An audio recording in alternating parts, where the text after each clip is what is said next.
Thank you, everyone, for your patience. My apologies for the delay. We've been having some significant technical difficulties, especially for our viewers online. For the viewers online and also in person, we are having some limited video streaming capabilities. It will only be audio, and what you are seeing on your screen is shared presentations from either the podium or the overhead. There will not be any video streaming for this evening. We apologize for that inconvenience, and we will resolve it fluidly sometime soon. Thank you.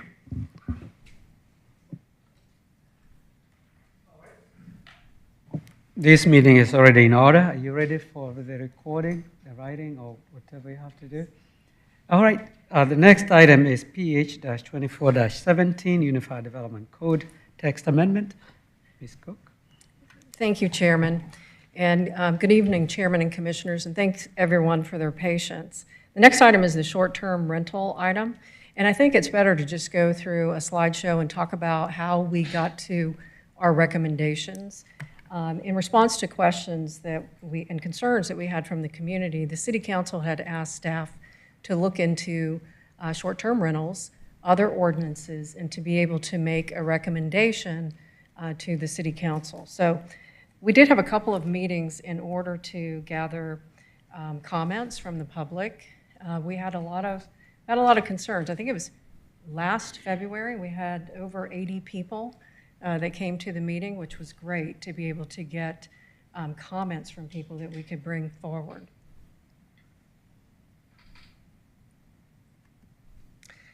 We had the stakeholder meeting. We had the feedback. We also had feedback regarding the operational regulations, which is, do people have to go through licensing? And what would the code be? Of course, where would it be allowed? Which zoning districts? Those were some of the comments that we heard. We had a lot of comments from residents that were concerned about too many short-term rentals within their development. A lot of concern with that. They didn't want it to overtake their neighborhood. So that was something that was very much a concern from staff as we were writing the recommendations. What we're proposing is to revise the Unified Development Code to authorize short-term rentals in residential districts, but with a 5% rental cap in platted subdivisions. So there would be a maximum of 5%. But what we've heard a lot of feedback from is what if we already have covenants in place that restrict short-term rentals, and that takes precedence. So even though the staff is recommending a maximum of 5% per platted subdivision, if there's a covenant in place that restricts the STRs, then there would not be the allowance of up to 5%. So that takes complete precedence. Right now, we don't have requirements for licensing. So there's also a regulatory part of that will go into the city code. And although that's not something that the Planning Commission looks at, we will talk a little bit about that because I think it's important that you are aware of what those regulations will be for licensing. So the proposed the revisions to the Unified Development Code include adding the definition for a short-term rental. We also have revisions to the UDC that will identify short-term rental as a permitted use in all residential districts, and just like I had discussed, maximum of 5% or one of residential lot within each platted subdivision, whichever is greater. And where a subdivision includes 2 or more phases, the limits of the number of short-term rentals shall be applied to each phase within the subdivision. It also states within platted subdivisions, no short-term rental may be located immediately adjacent to another short-term rental that is located along the same street or road. And also important, notwithstanding the above, short-term rental shall be limited to no more than 25 residential lots governed by a common homeowners property owners association. And the reason we put the maximum of 25 is we do have some developments controlled by one HOA, POA that has over 500 residential lots. So we did want to be able to put a cap of 25. as the maximum. It also, again, you'll see that detailed. It's important. It'll be within the code as well as the changes to the Unified Development Code, that the allowance of short-term rental by the UDC does not prevent private enforcement of restrictive covenants or other private contractual agreements or arrangements. And then we also have a variance procedure. So variances to the rental cap can be submitted for consideration by the City Council. And I have had people ask about how will staff be able to control that. That's something that we do have the capability of looking at. We have a GIS system that we will be using. When we were looking to identify how many we had within the neighborhoods that we have now, we did find that we have 6 that are exceeding the 5%. Most of those are located within close proximity to the downtown, and they do not have an HOA in place. So we do have that capability within the GIS system to where when somebody comes in for a license, we can easily do that research and see if they have already exceeded the 5%. This would not cover properties that are not in a platted subdivision. We have about 295 properties classified as residential that are not within a subdivision. We did look at those. Of the 89 STRs that we found in the city, we only found 3 that were not within a platted subdivision. So we don't see concern with that being something that would get out of hand, have too many STRs. We also included a map that shows the different calculations for some of the subdivisions that we identified that had STRs. We didn't look at all of the subdivisions within the city, but we looked at the ones where we had mapped that they had an STR. And then a little bit about the licensing ordinance, and we also have our city attorney here that can answer any other questions I may not be able to answer, but quickly I'll go over that. So those licenses would be required yearly, and that is from the Community Development Department. There's several regulations that they would have to meet in order to be issued the license. And of course, they would be subject to violations and penalties if they're not in compliance, and that's something that would be set by the municipal court. Applications, they include required information, property information, owner information, occupancy calculations, acknowledgement of the regulations, and then written confirmation of compliance from the governing HOA, POA. Also has the operational requirements, which were required to be posted within the STR. The daytime occupancy limits are also required to be posted. You must have off-street parking sufficient for 1 car per bedroom that's rented. And of course, parking has to meet our regular requirements, which are on gravel, hard surface, pavement. All rentals must be to a responsible person. We have the identification for the responsible person. Prior to permitting, the owner must provide information about short-term rental regulations to the responsible person, require written confirmation from the responsible person of their agreement to comply, and then also notices to be posted within the short-term rental. Life safety requirements. And then other requirements. Of course, we have occupation taxes, hotel, motel taxes, timely payment of all property taxes, and then, of course, the local contact person at all times, 24/7, is a very important part of that. We also have requirements where we can suspend the license, and of course, if they don't meet these requirements, which we do not have in place at this time, or a licensing program in place at this time, we would be able to suspend the license if they do not meet the requirements. And then, as I mentioned earlier, violations and penalties. We've listed what for first, second, and third, but these would be heard at municipal court.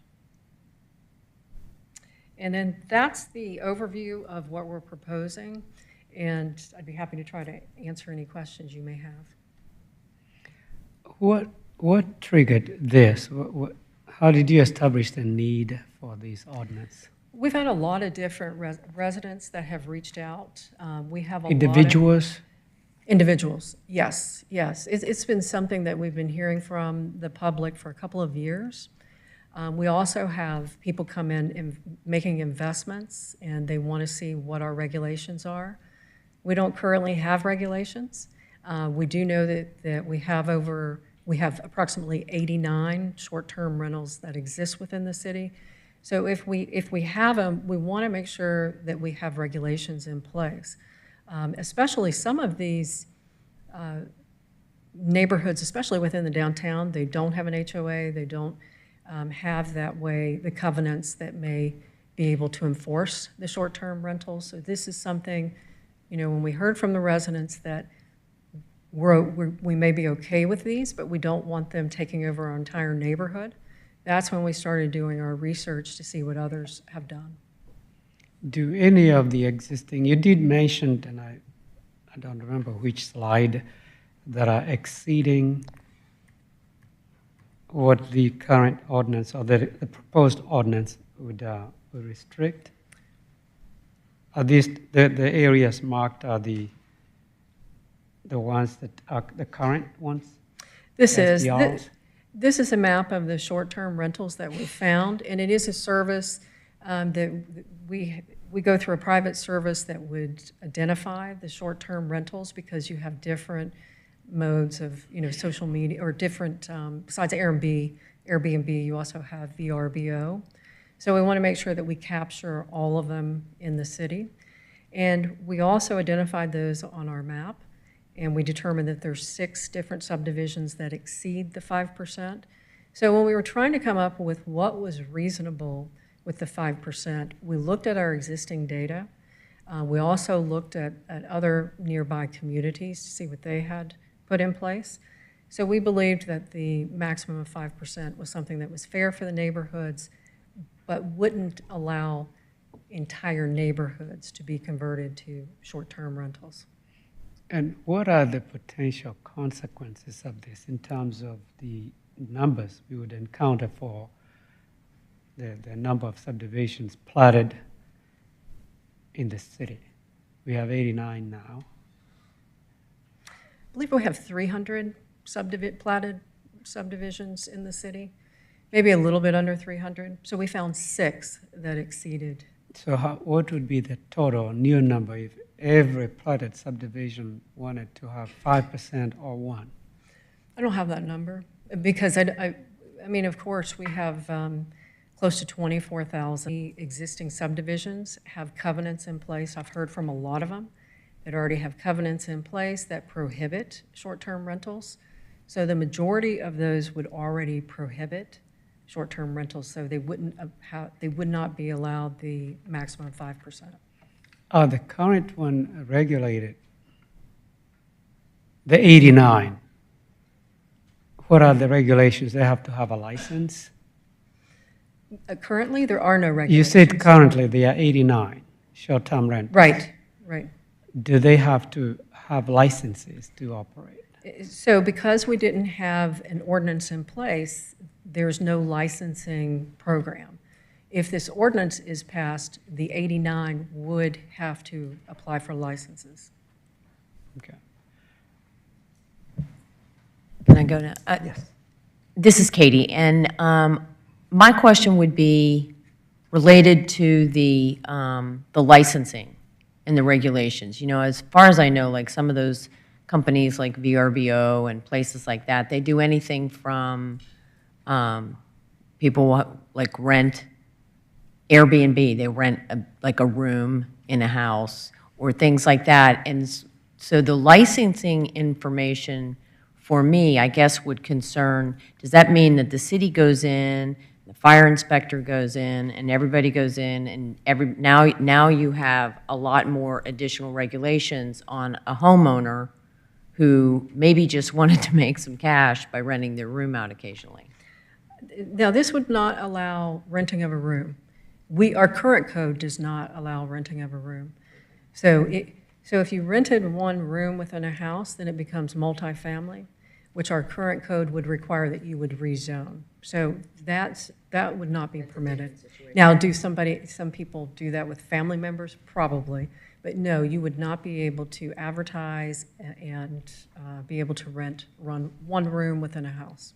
But the licensing perspective would then require, would it require just paperwork, or would it require coming in and looking at the house that's for rent? I mean, what would it entail? Right. For those people who are not governed currently by anything, what hurdle would this additionally add? I understand wanting to know where they are. Right. Just concerned about how much regulation we'd be adding to something.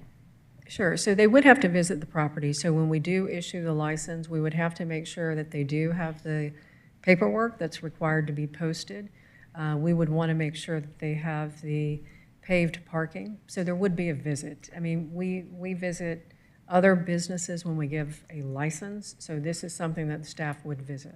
And if I may jump in, so while we'd be verifying certain requirements from the ordinance, state law actually restricts us from inspecting a rental property. That's governed by state law. There's a statute on point.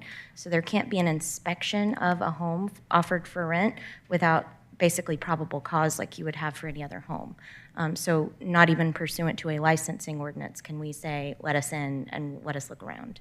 So a lot of the ordinance is geared by putting the onus on the applicant, on the property owner, to certify what the requirements are, what is there, and that they are complying. And that would be sworn under oath when they apply, just like lots of other applications that we have in the city.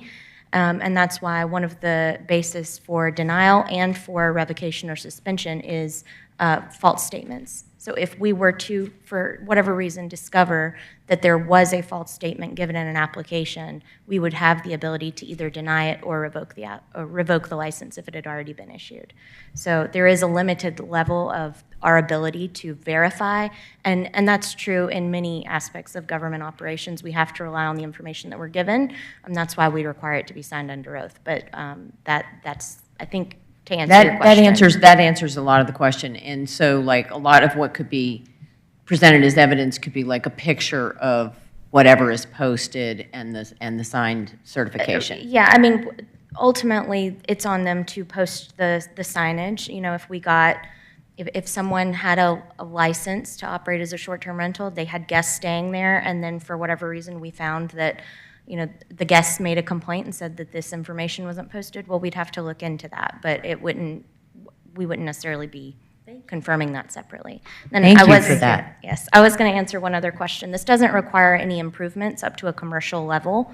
All of the life safety requirements are for the structures to meet the requirements that were in place for the property at the time their CO was issued, which is pretty standard, so no commercial improvements, and then otherwise it's things like having a carbon monoxide detector, smoke alarms, that sort of thing. Thank you. Question. So say you're in a smaller subdivision and there's only one available license for your subdivision. Would it be a first come, first served type situation for who would get that license in a subdivision? It would, and then, of course, we would look to make sure that the HOA doesn't restrict it. There is a variance procedure, and we put guidelines in there that somebody could go to council and request a variance. Okay, and if for some reason they're not utilizing or that license, could it be revoked for non-capitalization of renting, so they're not sitting on a license that someone else could want to be using in the neighborhood? Just curious. Once we issued a license, I mean, it's valid to us whether they rent it or not for that year. I mean, if they didn't come back and renew it, you know, then it would drop. I can see a scenario, and I do have a lot of concerns about this, where an investor would look at neighborhoods, well, subdivisions that are platted that don't have any STRs at the moment, and the first house or houses that come into the market, they buy it and then apply for a license. And I don't know whether that is something that's in the best interest of the city. Are there some unforeseen conditions or consequences that would be triggered by passing an ordinance like this. I guess I haven't vetted it sufficiently or done enough research of what would potentially happen. Because moving forward, obviously, any developer can designate one just for investment for themselves or somebody else to buy.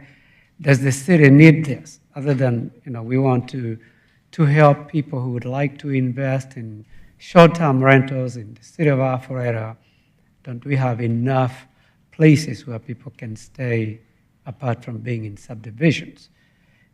Those are questions I'm posing to you that I have on my mind. Unintended consequences, that you answered the regulation side, how are you going to regulate it? You have done your homework on that, but I'm concerned about more on the change of character, the city in general, unintended consequences, and I can't think of one other than we may have an abundance of them in Alpharetta. That's what I was asking, the potential number today. Yeah, I mean, we have them without a regulation, a code, an ordinance. So they already exist. So this is a way that we can at least require the licensing of them. It doesn't infringe on a HOA or a POA that already has regulations against allowing them. So there shouldn't be a concern there if they already have it in their covenants that they don't allow them. But there's a lot of neighborhoods that do not have the covenants that have shown concern that they do not want them, although they're okay with STRs, they don't want them in the entire neighborhood.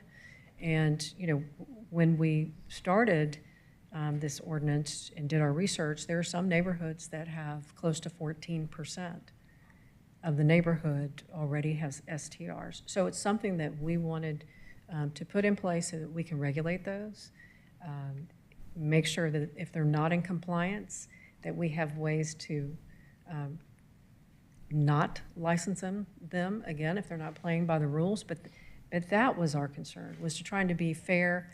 We know they exist, but what kind of regulations should be in place for the neighborhoods? What are we going to do with those that are counted to exceed? I'm sorry? Where they are exceeding these requirements, what are we going to do? Are they going to be outrolled and they have to? So we would have to look at them on a case-by-case basis to determine whether they are grandfathered. So in order for a property to be grandfathered, I'm sure y'all have heard that from attorneys who have come to you previously for applications for this, that, and the other. But a property to be grandfathered would have to have been lawful in all respects. And so if they came in and said, I'm one of the 13.5%, say, in Village Green, and 5% have already gotten their licenses, it would be something for the city to be looking at to see, well, are you grandfathered? Because if you're grandfathered, then the land use regulations that would be put in place by this UDC amendment couldn't prevent them from operating if they truly are grandfathered. If they were operating lawfully prior to the adoption of this UDC amendment, which is intended to limit the future number of short-term rentals, then they would still be entitled to get that operational license. They would still be entitled to operate. But that would be something that we would have to look at on a case-by-case basis. Kathy mentioned previously that the UDC doesn't allow room rentals, individual rooms. And so if someone came and said, hey, I've been operating as a short-term rental all this time, but we find evidence that they've been renting out 5 rooms at a time to 5 different people, then Kathy might determine that that's not a grandfathered use because it was violating our code. That means it's not lawful in all respects. And then they wouldn't be entitled to get that short-term rental license and continue operating. They wouldn't be grandfathered. This is, of course, all hypothetical, and it is a very fact-specific question. So I can't tell you a one-size-fits-all answer for that, and we would just have to evaluate them. But the idea is we can't have a retrospective application of this UDC on bona fide grandfathered properties, but we would be looking into that for each and every one of them. And variances in the future, somebody wants to go to 10%, they have to come before council, That's correct, if it exceeds the 5%. which potentially is going to happen. I always get concerned about precedent and potential unintended consequences. Right, and then of course, it's a public hearing, so there's notifications to neighbors. So apart from, do you have the criteria for grandfathering those that are in exceedance yet, or you haven't developed those regulations yet? Do we have listed procedures? How are you going to determine who gets grandfathers and those who are not, and they have Well, to?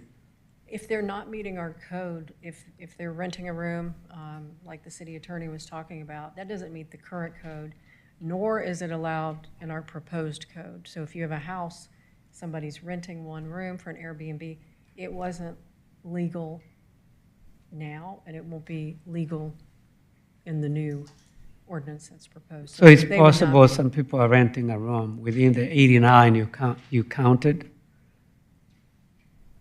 If somebody's renting a room, Is it possible that they are among the 89 you identified?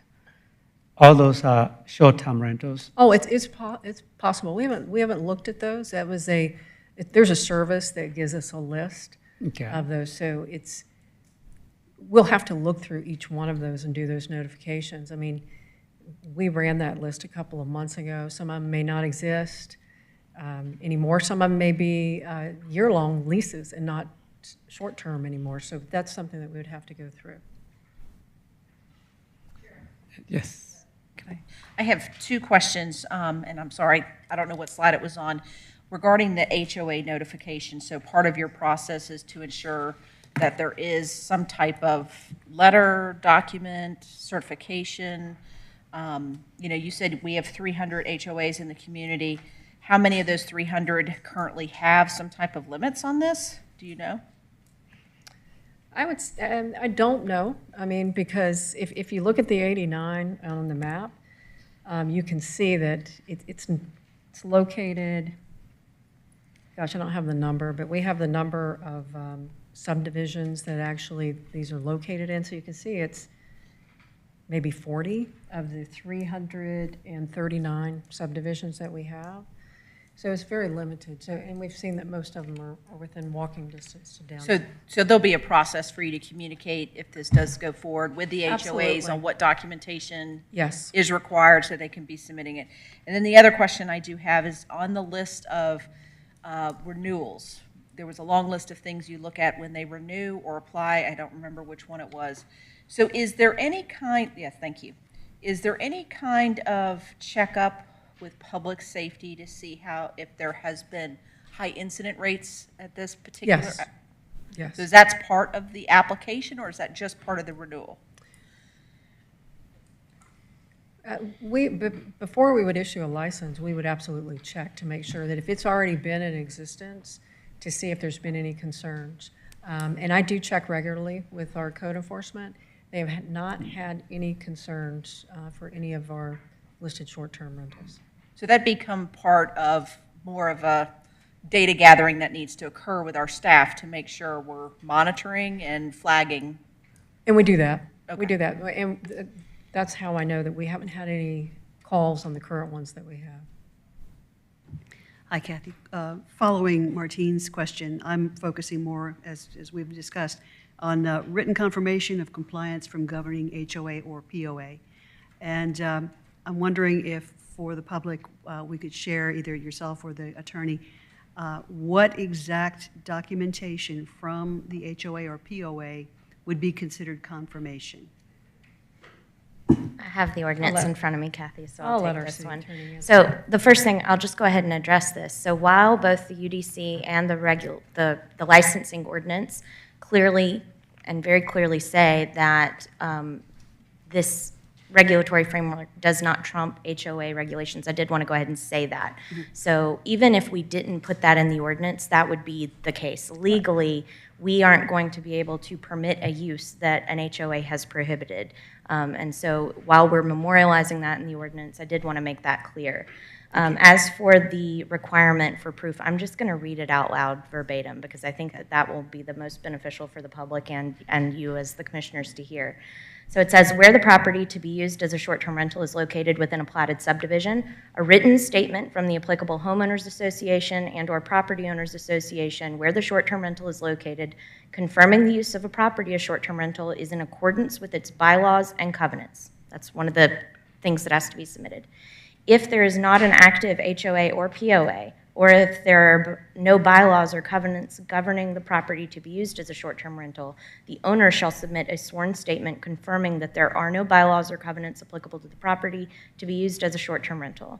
And the property owner shall be responsible for notifying the city in writing should the bylaws or covenants of the HOA or POA be amended to prohibit or restrict short-term rentals. So if there is an HOA that is active, then it requires a written statement from the HOA to confirm that the use is in accordance with its bylaws and declarations. If there's not an active HOA, then the applicant has to confirm that Terrific, in thank you. writing. Follow-up question would then be, I have heard use of the term covenants or regulations. That's actually two different documents in the HOA world. So I'm now looking for some clarity, or you may also have to say that it would be up to our legal representation in an HOA to determine which document would hold sway in this case. Declaration of covenants would be one thing.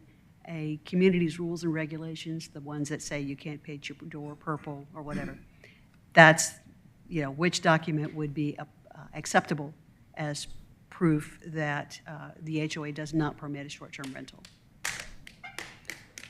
So what the ordinance, or what the proposed ordinance provides is confirming that their bylaws and covenants permit it. Okay. If the HOA's legal representation came up with a different argument, that would be something that they would have to look at and evaluate. If there's cross-referencing that they find is sufficient, maybe they could give a legal opinion to the city. That's not necessarily addressed right here. Good, okay, thank And you. I can't opine as to the enforceability as to rules and regulations as opposed to the declarations at this point. Thank you, I appreciate that. And what document were you reading from? I was reading from the bottom of page 7 of the draft ordinance. 135? 132, 134, 135.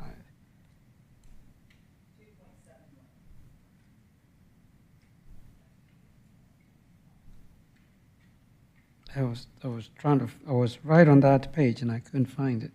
Thank So you. if you find section 10-434, licenses and transferability of the draft ordinance, and then there's a paragraph A, required licenses with several items listed, and it falls under letter L, starting with where the property. It's at the very bottom of a page. Well, I'm looking at That's the what I ordinance. was, I don't see it. I don't know if we gave them a copy of the regulations. so Okay. you have the UDC Yeah. revision, not the regulation ordinance? Yeah. Okay.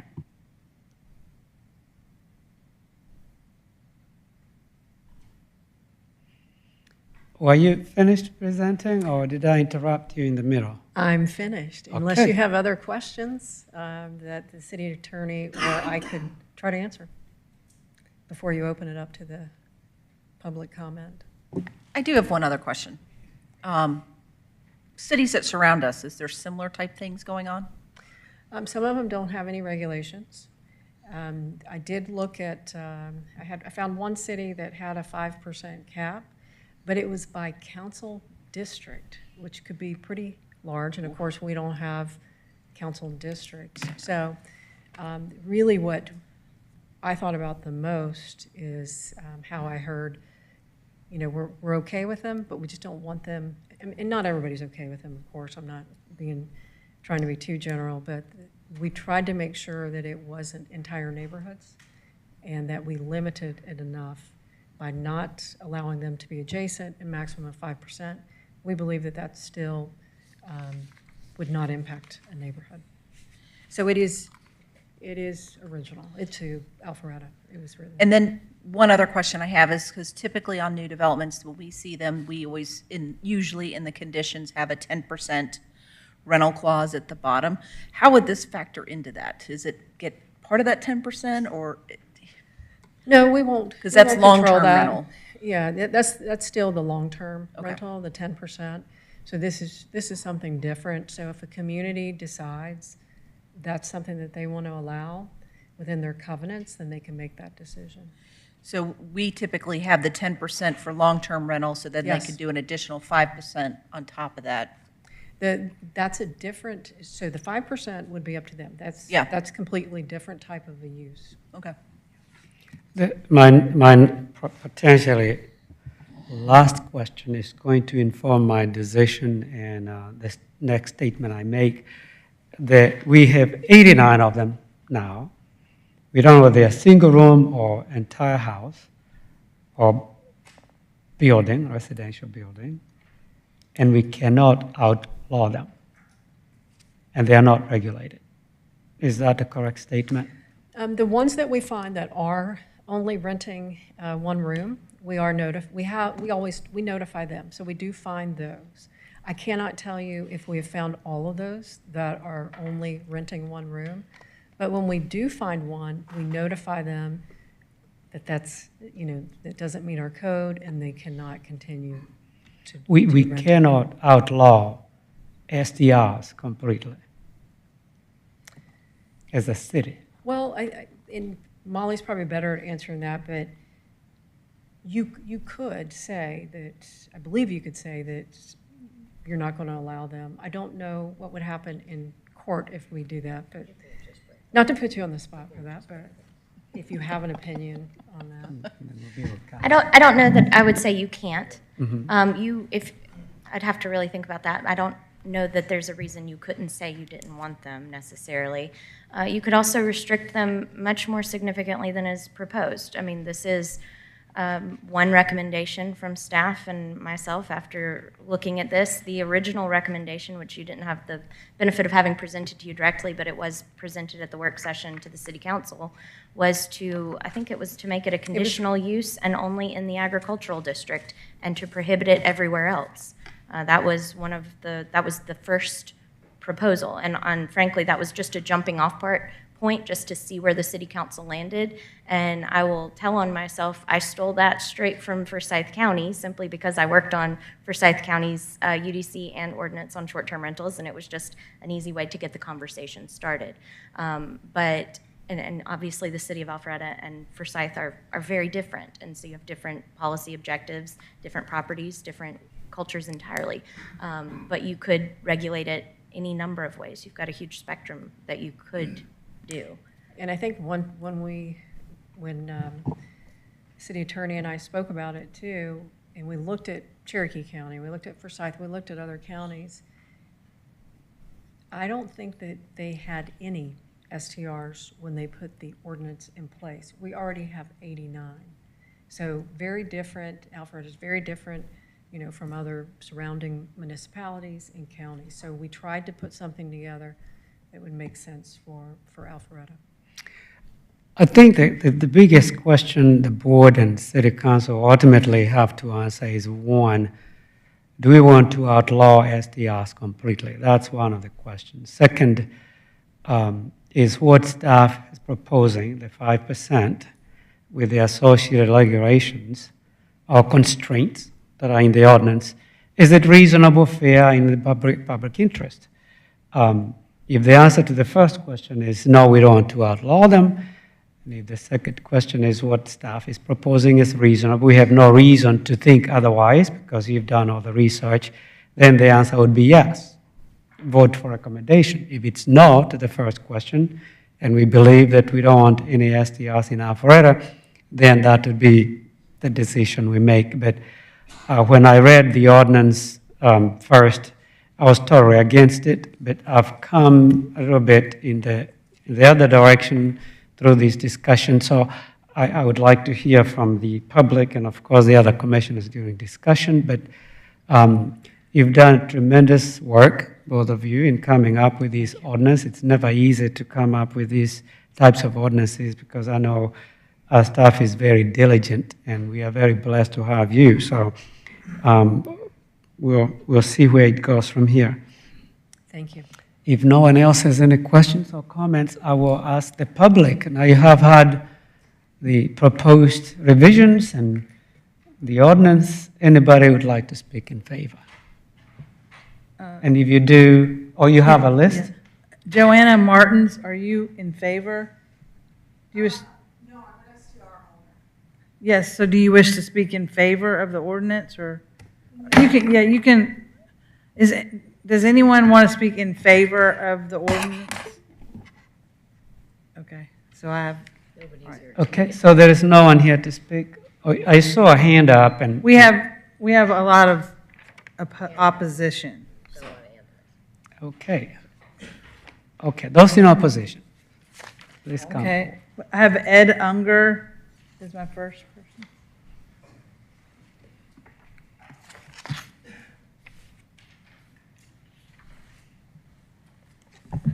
Name's Ed Unger, 300 Dashing Wave Lane in Alpharetta, which is the Windward subdivision. You guys have done very well at growing the business community, and what I appeal to you is to protect the residential community as well as you've grown the business community. It seems to me the only ones favoring this, the short-term rentals, which is really a hotel business, are the ones that are actually running the hotels from their home. I have yet to find one resident that is in favor and excited about having a hotel across from their residential home. A home not on a river or lake, short-term rentals, has a reasonable chance of being quiet and respectful to the neighbors. Can you move back just a little bit? Okay. Bring an echo. A home used as a hotel on a river or a lake has a reasonable chance of being loud and disrupting to the neighbors. I venture to say the vast majority of homeowners in an HOA or a POA bought their home with an idea of it being a residential neighborhood, not a neighborhood with random hotels in it. Obviously, you all see hotels in a community as a challenge, or you wouldn't have all these proposed limits to them. The suggestion would be not to allow short-term rentals unless the HOA or POA communities opt into it.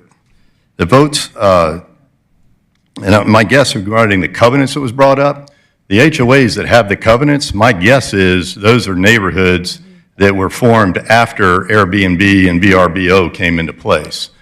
At least 3 of you are very familiar with Windward. It is an ordeal to change the covenants. You can change the rules and the regs, but you really can't change the covenants. So I would suggest adding a point on your document there, 1.3.2.3, that says if an HOA is more restrictive, the HOA rules and regulations govern, not, so in other words, not the covenants. So selfishly, the issue is much more for people that live on a river or a lake. We have a situation where there's a dog barking across a lake, and it affects people that are familiar with Windward all the way from Spinnakers down to the Clipper Bay Pocket Park. It's just, there's no sound barrier whatsoever. So on a selfish thing, if you don't make it an opt-in, which is I think it ought to be, where short-term rentals or hotels are an opt-in for an HOA or a POA, if you don't do that, if it allows for the rules and regulations to be the restriction, not the bylaws and the covenants, that would work. But anyway, I just appeal to you to do that, and hopefully you'll give it due consideration. Thank you, sir, for your comments. Next person. Fraser Lynn.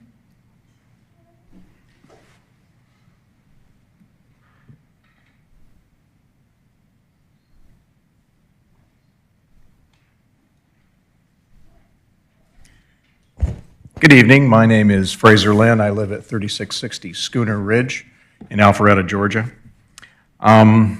Basically, I would have to say that I'm opposed to short-term rentals. I view them as being hotels. To me, a hotel is a brick-and-mortar business, and we don't allow brick-and-mortar businesses in residential neighborhoods. With people, when people come and go on a daily basis that aren't residents, there's no chance for them to form any sense of community with those people.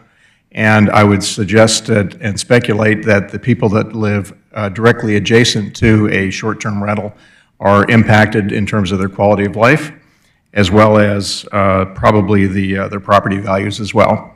Be a little harder to sell, when you're doing that.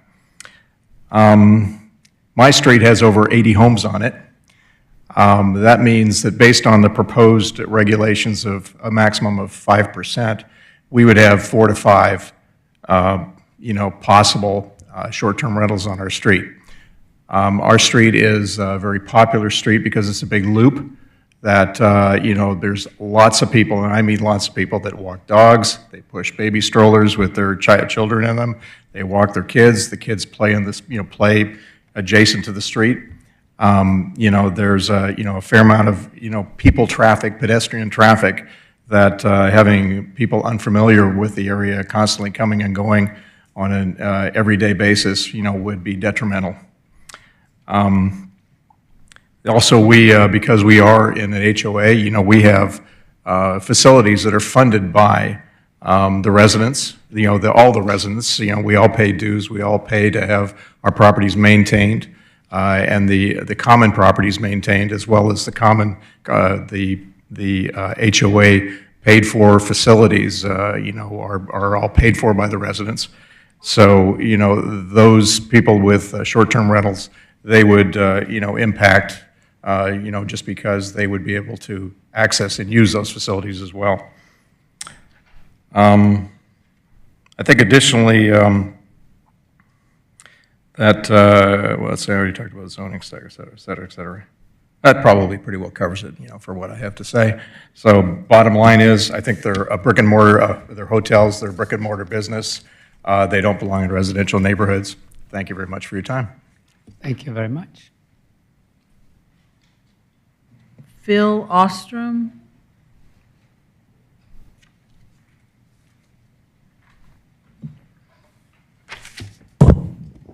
Thank you. My name's Philip Ostrom. I'm the president of the Arbors at Henderson Village. We have 100 homes in our HOA. And I am a fairly new president of the HOA, so I'm learning a lot as I go. Changing these covenants to make it restricted is a financial nightmare and a legal nightmare. And to put this on the HOAs, to say, well, if you don't want short-term rentals, just put it in your covenants, that's short-sighted, because so many HOAs have covenants that go back into the mid-90s like ours. So I strongly oppose even allowing any short-term rentals, and would rather the committee had presented not allowing short-term rentals in residential areas in the city of Alpharetta. The other question I have is enforcement. Who's going to enforce from the city whether somebody is running an Airbnb or just renting their out? We have this system where we can check with Airbnb and VRBO. But what about all the other people that don't use that and still rent out their house and their room? And it was mentioned that there would be, we couldn't go into rooms or houses under state law to inspect. This stuff is not enforceable. We're going to end up with, why put a limit on it when you can't enforce it in the first place? All we're going to be doing is when there's noise problems and nuisance problems and parking problems, we're going to call the non-emergency number at the police station or the emergency number, and that's going to put a bigger burden on them. I would rather see an ordinance that just outlaws it altogether, and as somebody else mentioned, if an HOA wants to opt in and allow it, they would have to specifically opt in and allow it. Also, the licensing, is there a cost to a license? I don't know if anybody knows the answer to that, but if the cost is nominal, I'm going to get 5 people in my neighborhood to go get a license, and that we hit our limit, and we don't ever have to lease it out or go to Airbnb. I'm sorry, there's ways around every ordinance you guys write. And I could get 5 people to pay $100 each for a license, So that doesn't do anything for the people that want to do short-term rentals. If you did, I think the whole thing is putting an ordinance in place for a problem that currently doesn't exist. Although I'd rather just see an ordinance saying they're not allowed. That's all I have to say. Thank you for your comments. Brandon, I'm sorry, I can't read your last name. I'll make this quick. Kathy mentioned that there's over 24,000 residences in Alpharetta, and there's, I'm sorry, can you state your address? oh, sorry, please? 3545 Broad Street, 80083, Chamblee, Georgia, 30341. There's over 24,000 residences in Alpharetta. 89 of them currently have short-term rentals. There are some elderly people in Alpharetta that rely on short-term rental to remain in the community because property taxes go up, mortgage, they have costs that they have to maintain.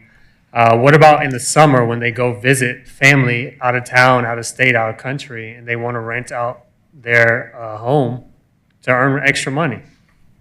But they can't get a license because there's only 5 in this community. He just got 5 of his friends to go get a license. What happens to those elderly people? So I think the intention behind it is good. I just don't think that this is I think it's a nuclear option to create an ordinance or law when the neighborhood can form the HOA or modify their covenants, even if it's cost prohibitive to them, but they can still do That's that. time. I saw a hand in the back. I have Joanna Martins. I would need the chairman to say that you're going to extend the time. Just, I Yes. know that we didn't have anyone in favor, but just for the record, Yeah. How long? I will extend the time for her.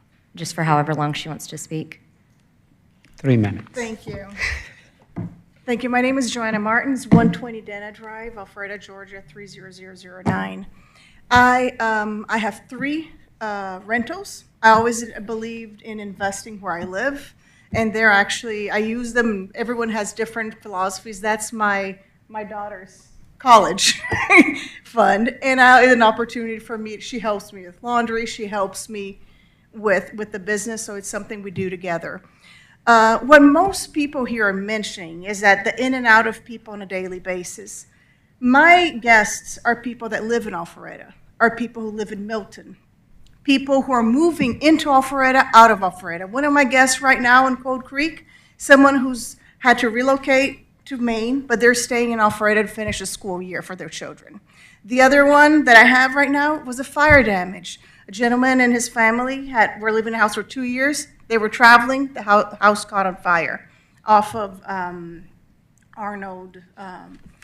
So these are not people that are coming here to party. These are not people that are coming here to mess with neighborhoods. My street has another Airbnb, and my daughter rides up and down on her bike on their street. The previous address I lived in, the same. So I think that we're painting this picture of this hotel brick and mortar, which is not really the reality for Alpharetta, because Alpharetta is not a party town. These are people who are water damage, fire, remodeling their homes, wanting to stay within their school districts, and that's why they're renting. Most of my stays are 30. I have 2 weeks. Sometimes a bathroom or water damage is 2 weeks, but most of them, right now I have one with 4 months and another one that's been there for 7 months. But between them, do I accept minimum of 4 days? Yes, I do. So I think there's a different context to be explored, that it's not the hotel in and out every day, different people partying and doing different things like this. The other thing is that we mentioned about the grandfathering in, about the 5%, but what about those streets that have 2 Airbnbs? Like was posted, 2 of my properties are in a street that has another short-term rental. So what's going to happen with those? Who's going to get the license? We're both on the same street. And the other thing is, then you say, well, let's turn them into long-term rentals. I would love that. Airbnb is a lot of work. But one of my properties, I'll give you an example, the 1020 Chantilly, last year I paid $800 in Alpharetta taxes. This year my bill came in $1,900. Last year I paid $2,400 in Fulton County. This year came as $9,000. My mortgage went up $900 last year to this year. I can't afford to raise the rent $900 for a long-term rental. That's where With short-term rental, because of the conveniences, you're able to keep your investment. So there are other reasons that people have short-term rentals that I wanted to bring up to the group here. So I hope you consider that. All right, your 3 minutes are up. Thank you for your comments. Well, I'll turn this over to the commissioners for discussion and a motion. You've heard staff presentation and public comments. So this is tough, because I understand why the city wants to regulate it, although it's not a big problem. 89 currently. I understand some neighborhoods are oversubscribed, but most of Alpharetta doesn't have a problem with it. And there are some Airbnbs in Cherokee. I'm not sure if they're hitting everybody's radar, but you know, I've got a good friend of mine, and she rents one for her daughter at all the holidays because she has 2 big dogs and her daughter's allergic. So, you know, I've listened to all the comments that everybody said, and it is true. There's some different types of rentals here. We're not right by the beach, and we're not, you know, a place. I know we like to think of ourselves as a destination, and Alfred has become a lot more of a destination, but I don't think it's quite the vacation hotspot. I could almost support doing either nothing at all or outlawing them altogether. It seems like a lot of regulation and work for the city, or something that's not necessarily a problem right now. I don't have my mind made up, but I'll look forward to listening to the rest of you. I think it's a really sticky situation, and I generally don't like regulating anything more than we have to.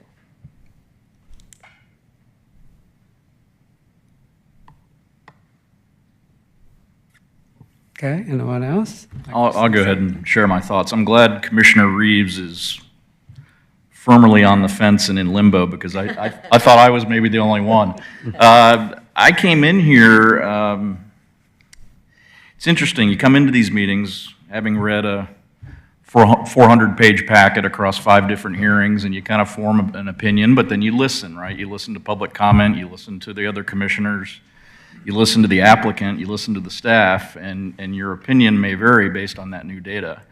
I think I came in here tonight supportive of the regulations, but I do appreciate Ms. Martin. I have to admit, I have a short-term rental in Florida at Seacrest Beach, right? And, you know, it's not hard to understand the picture for short-term rentals in a beach town, right? Here in Alpharetta, I was scratching my head, but I appreciate how you know, people with water damage or fire damage or want to end the school year with their kids.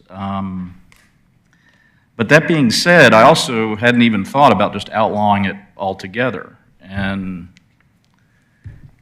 I'm kind of with Commissioner Reeves, I think. Either, if I had to make a decision today or a recommendation today, I think I'd either fall on do nothing or evaluate the outlaw altogether option.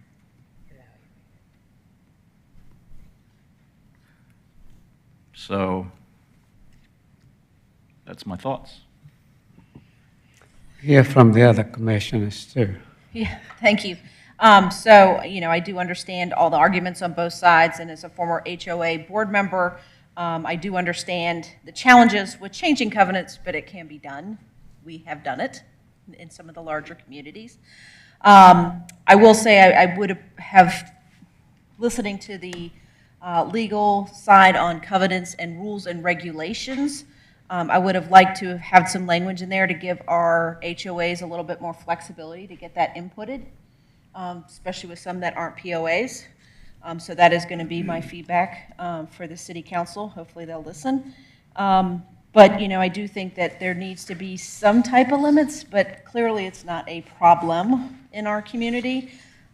So, you know, I think, again, not sure where this has originally come from, but those are my thoughts. You're next. Yeah, I did have a comment too. And it's kind of echoing the other commissioners, is that if it's, doesn't seem like it's a significant problem by layering on a lot of paperwork and licensing, you know, it's like, how do you make this thing work? And in the way this is written, I don't know how you make this work. So it's either, all, you know, it's an either all or nothing in between. There's nothing in between, in my opinion. Go to the right. Okay. This issue's been knocking around town for probably a couple of years now. And I've heard both sides of the argument. I was at the first town hall where this was brought up, and the vast majority of the people who spoke there were in favor of no restrictions at all, that they owned STRs and insisted on the ability to make money from their property, which is frankly protected by Georgia law. But that being said, we all bought in our homes in neighborhoods, many of us did, that are covenant communities, and we expect those covenants to protect us against certain types of changes, not the least of which would be short-term rentals. Rentals in general are a sticky issue in a lot of our HOAs.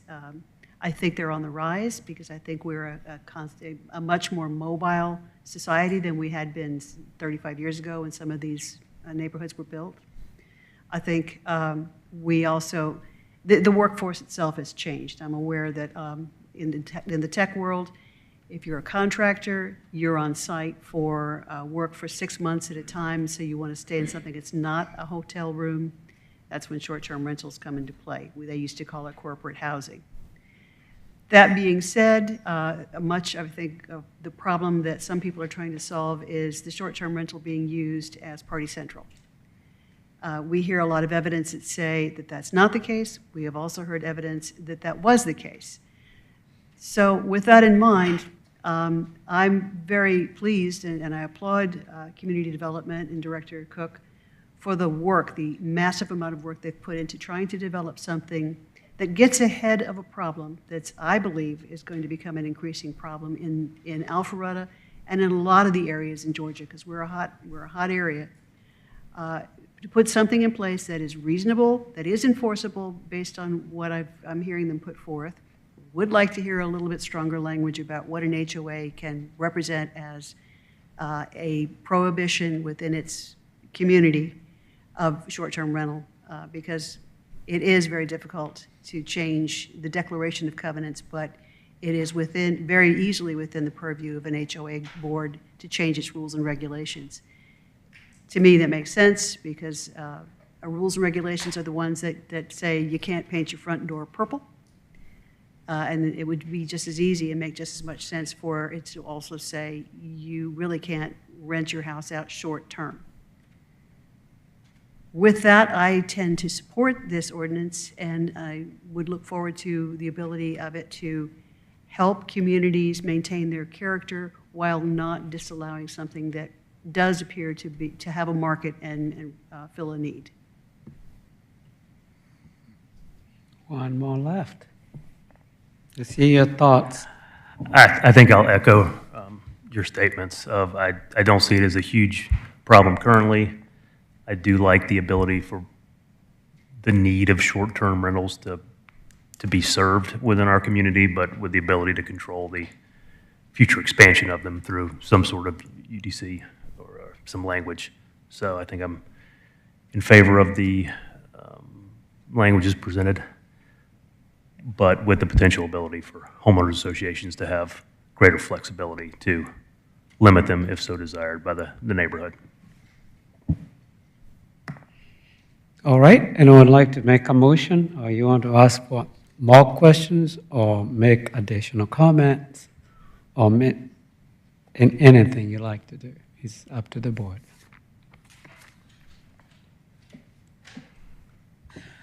I'll make a motion to support PH-27 or 24-17 Unified Development Code UDC text amendments, short-term rentals as presented by staff. I'll second. Motion has been made and properly seconded. Any further discussion? Hearing none, all in favor, please raise your right hand. Motion carries. It's sorry. before council. Who was not in? Raise your hands again. Yeah. Okay, who's in favor? We'll raise our hands again. Okay, and those in opposition? So motion carries. City Council will hear this on December 2nd. All right, let's go to the next. Do you need a break? Okay, we'll take a 5-minute break.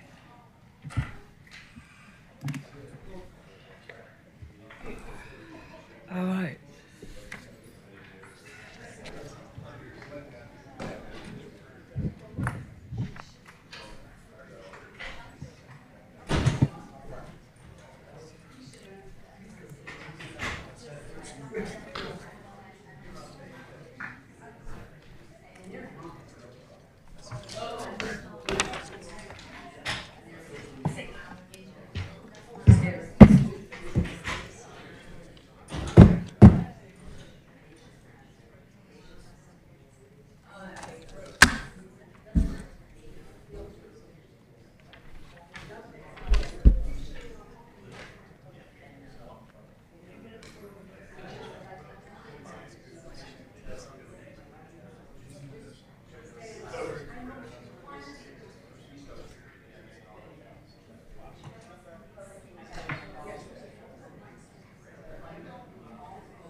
I was whining to Molly.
At least you're not flying back tonight. No.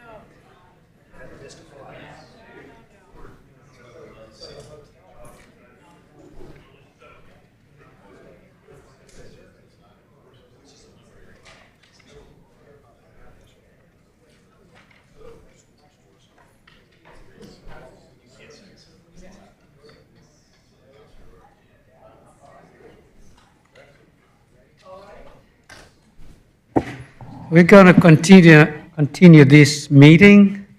The next item on the agenda is MP-24-09/CU-24-12, Alpharetta Hotel Holdings, LLC, Hybrid Hotel. Michael?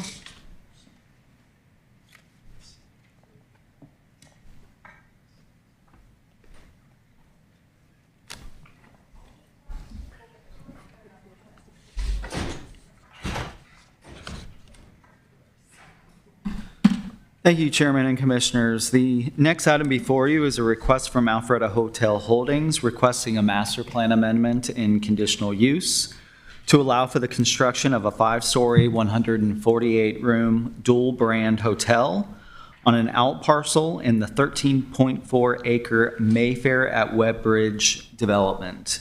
Master plan amendment is requested to add hotel hybrid to Pod H of the Preston Ridge Master Plan and a conditional use to allow hotel hybrid for a Marriott dual-brand hotel. Have the location map on the overhead. This property is located at 12140 Morris Road, southwest corner of Webbridge Road and Morris Road.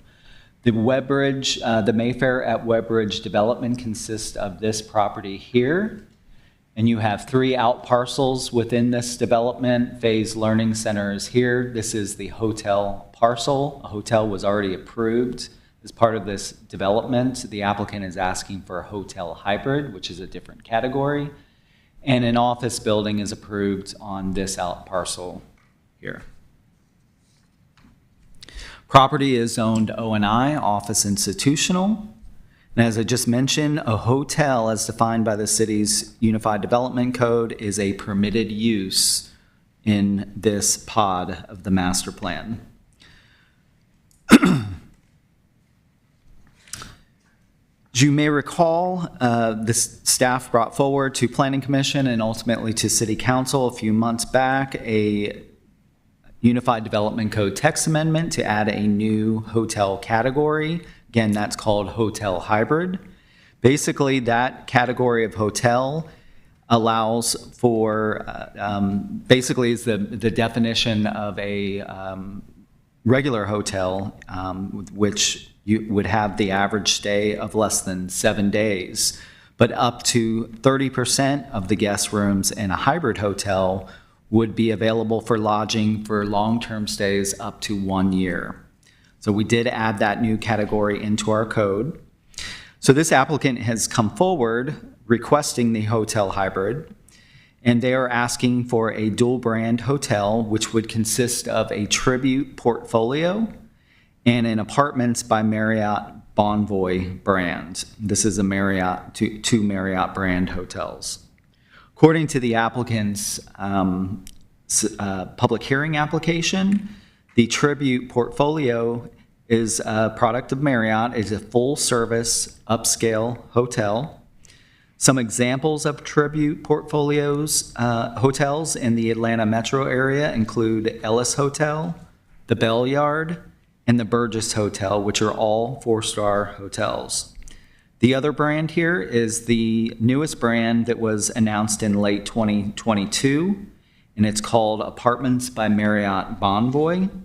According to the applicant, this brand is a new concept offering premium and luxury stays with larger units and residential amenities. The units would include separate living room, bedroom, full kitchen, in-unit, washer and dryer.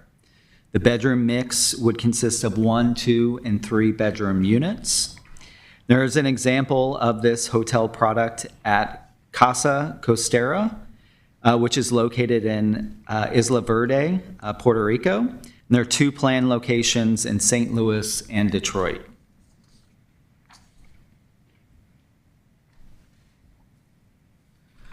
This is an aerial of the Mayfair at Webbridge development here. This is the hotel parcel here.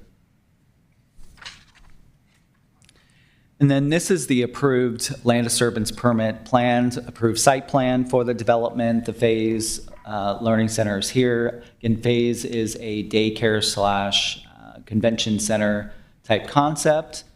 A hotel, as you can see here, was approved on this plan, and then the future office here. The parking within this development is shared between all uses. So as part of the approval, this was a shared parking situation where at that time of the land disturbance permit, the developer showed that the uses would be using parking on the site at different times. And the total of 420 parking spaces that were approved with this development would share those parking spaces. Currently, there are 355 parking spaces that have been developed on the property.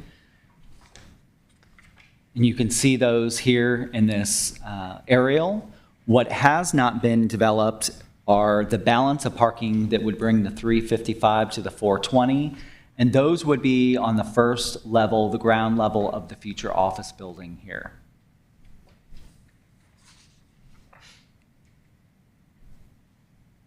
And those deck spaces under the office building are also shared parking with the other uses on the site.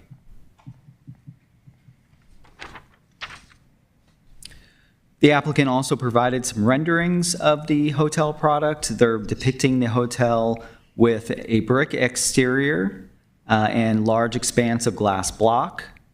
The hotel is oriented to Webbridge Road, so this is Webbridge here, and Morris Road would be running along this side of the hotel. So this is their main entrance. This is the front facade of the hotel here with their porte-cochere pickup and drop off. While our downtown consultant specifically looks at the architectural styles that are approved in the downtown, we did ask our architectural expert to look at the proposed renderings, and our downtown consultant believed that the design was appropriate for a hotel. With the approval of the new hybrid hotel category, we also, in addition to the definition that was created for that category, we established hotel hybrid conditional use permit review criteria. There are 10 review criteria. Those have minimum lot size or development size. This out parcel is within a 13-acre development, and so it does meet the minimum development size of 3 acres. The second criteria, no more than 30% of the guest rooms for long-term stay. That is what the applicant is proposing. That the hotel is 4 stars or better, as rated by Forbes or AAA. The applicant has indicated that this would be 4-star hotel. That the development have a minimum 60,000 square foot conference center within the development or site. And the Phase Learning Center has a 62,500 square foot auditorium. The building have a minimum 3,000 square foot sit-down restaurant and table service. The applicant has indicated that the sit-down restaurant, which will be on the east side of the hotel, does have a separate entrance with a restaurant with table service, and it's 3,500 square feet, so it does meet that requirement. There are minimum requirements for guest rooms related to refrigeration and preparation of food. Based on the size of those rooms, the applicant would comply. The minimum requirement of outdoor amenity space of 15% would be met on the site. There's an outdoor plaza on the east side of the hotel, as well as outdoor spaces around the hotel, which meet the requirement for the outdoor amenity space.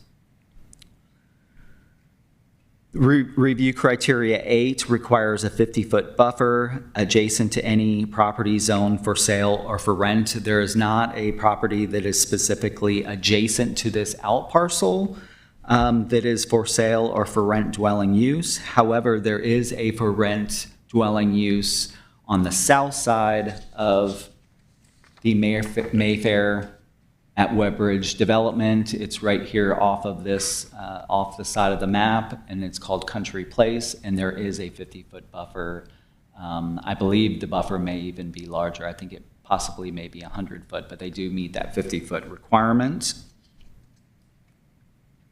Each of the guest rooms will be accessed through an inside lobby, so the applicant does meet that requirement. And the last requirement is the parking requirements for this type of hotel, which we calculated to be approximately 200 spaces. And we believe that the site complies, meets that standard. Looking at this, so we did want to look at how our other hotels were utilizing parking. So we looked at, we have 3 full-service hotels that we looked at, as well as our newest extended stay hotel product in the city. So those 3 full-service hotels that we looked at were Hotel at Avalon, the new Hilton on Windward, as well as the Marriott Alpharetta Windward Hotel. Those 3 are full-service hotels. And then the newest extended stay product is the Home 2 Suites, which is directly across the street from the applicant's proposed location.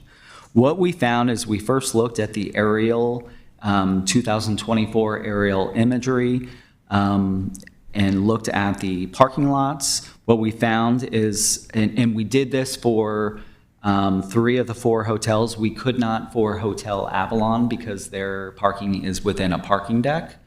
But looking at the aerial photography imagery, we noted that these hotels were utilizing approximately 33%, about a third of their parking lot.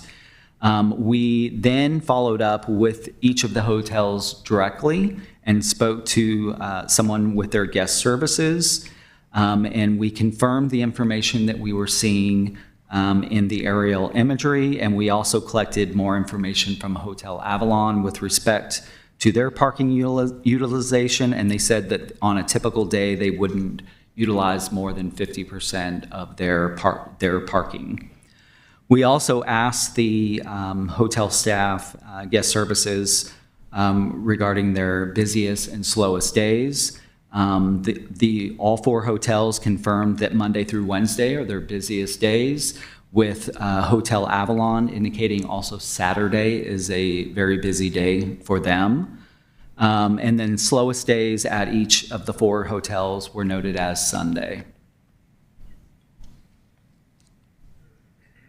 So therefore, we do believe that while the city's parking requirement would require a total of 200 parking spaces, we do believe that this use would utilize much less than what's required. So looking at the review criteria for the master plan amendment and conditional use, what we found is the proposal would permit a use that is suitable in view of zoning and development of adjacent and nearby properties, which are primarily developed with a variety of non-residential uses. Hotel, as I mentioned, is already a permitted use on this property today, would not require any kind of public hearing. In fact, there was a 2 to 3 star Cambria hotel that was issued a building permit, land disturbance permit, and received design review board approval. And that hotel was about to begin construction when COVID hit in 2020, and the property owner put those plans on hold. Approval of this request would provide certainty on the hotel brand that we would get at this location and ensure that the hotel is a minimum of 4 stars. We also noted that the zoning proposal meets the future land use designation of the property, which is corporate office.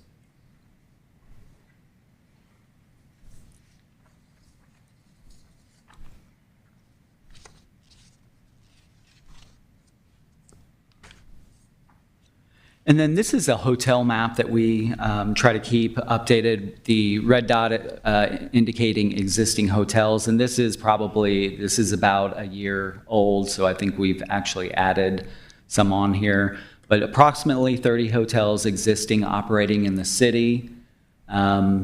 These are approved locations, 4 approved locations that had not been constructed yet at the time this map was done about a year ago. And then the purple squares or blue squares here indicate sites where hotel is already entitled. And this is the applicant's location right here, and you'll note there's already an entitled hotel on that property.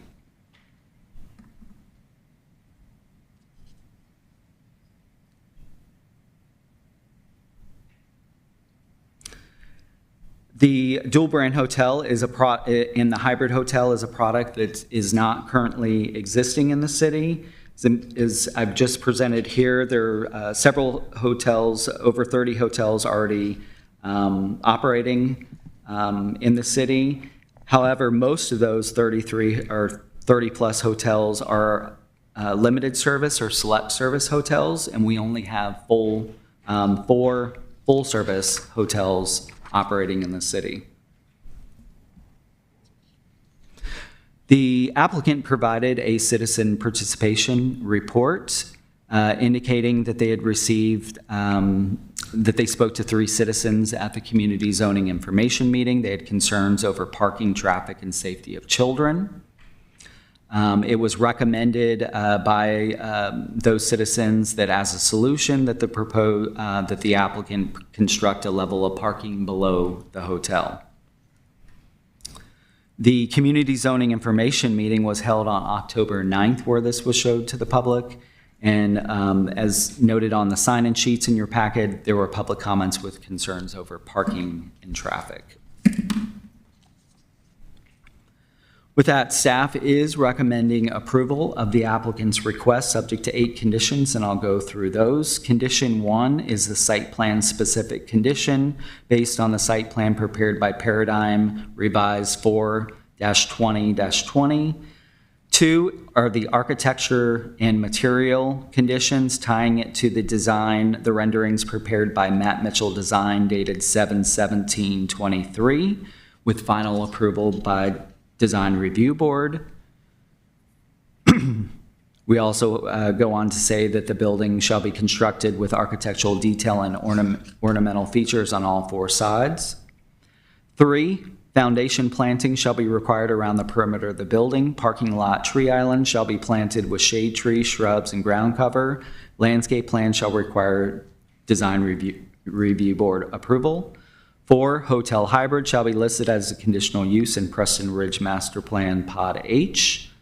5, hotel hybrid shall be added as a conditional use at 12140 Morris Road and limited to no more than 148 rooms in 1 freestanding building no greater than 5 stories. No more than 44 rooms shall be used for stays of up to 1 year. Hotel shall be a Tribute Portfolio and Apartments by Marriott Bonvoy dual brand hotel. Condition 6, conditional use approval shall be limited to Tribute Portfolio and Apartments by Marriott Bonvoy. dual-brand hotel. No additional hotel hybrid use or subleasing shall be permitted within the approved space. 7, certificate of occupancy for the hotel shall not be issued until the Webbridge Road streetscape improvements have been constructed, including a minimum 6-foot planter planted with street trees, minimum 8-foot sidewalk, and decorative pedestrian lighting as approved by staff. And 8, generator and dumpster shall be maintained within an enclosure and screened with landscaping with final approval by design review board. Enclosure shall have a metal gate and materials that match the building as approved by DRB. And that concludes the presentation. If you have questions, I'm happy to answer those. Thank you, Michael. Anybody with a question? Commissioners? Michael, just a quick question. We received a letter from the law firm representing the church that operates in Faye's Family Center, and it referred to an ordinance regarding height, and it said that there was an ordinance that said no building could be over 40 feet, and that if this applicant's project was 5 stories, it could be over 40 feet. But my understanding is that in this case, since it's part of a master plan, that the master plan governs the height. And so I want to know, is that true? And what does that master plan say regarding height? Yeah, so this is the pod regulations for Pod H in the Preston Ridge Master Plan. And that particular pod was approved for buildings up to 8 stories. So I think what the attorney probably saw is within our zoning code, the O&I zoning district allows a height up to 40 feet. However, that zoning district also requires that you establish a master plan when you rezone to that particular zoning district. And at the time Preston Ridge was approved, this particular pod was noted for buildings up to 8 stories. So is it fair for me to conclude that since a hotel is available on this site by right and entitled, you could have an 8-story hotel?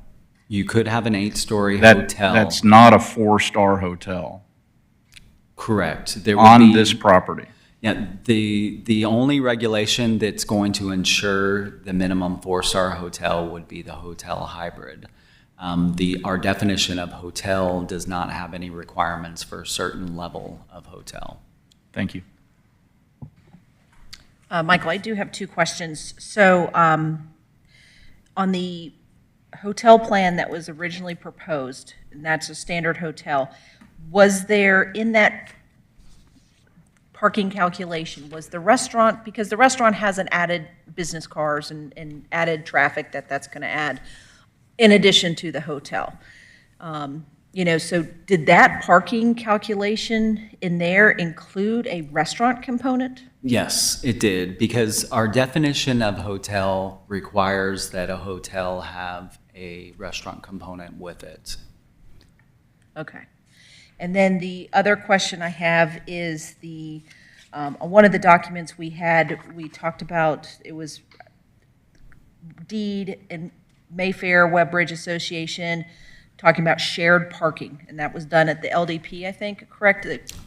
The concept of shared parking was approved at LDP. Okay, and so that was between the Faye Center, I'm just trying to understand the players. The office hasn't been built yet, but there was a proposed hotel, the daycare phase entity, and was the church included in that, or? So at the time that this came through, the concept here, to the best of my knowledge, was for a daycare and auditorium. Okay. Do not believe that at the time that they approved this, the land disturbance permit, that the church had come forward. Okay. And then my last and final question, I hope I don't forget it. In this particular case, when we're talking about the 4-star hotel and the convention space or event space that's typically inside the hotel, in this particular case, we're counting it as separate.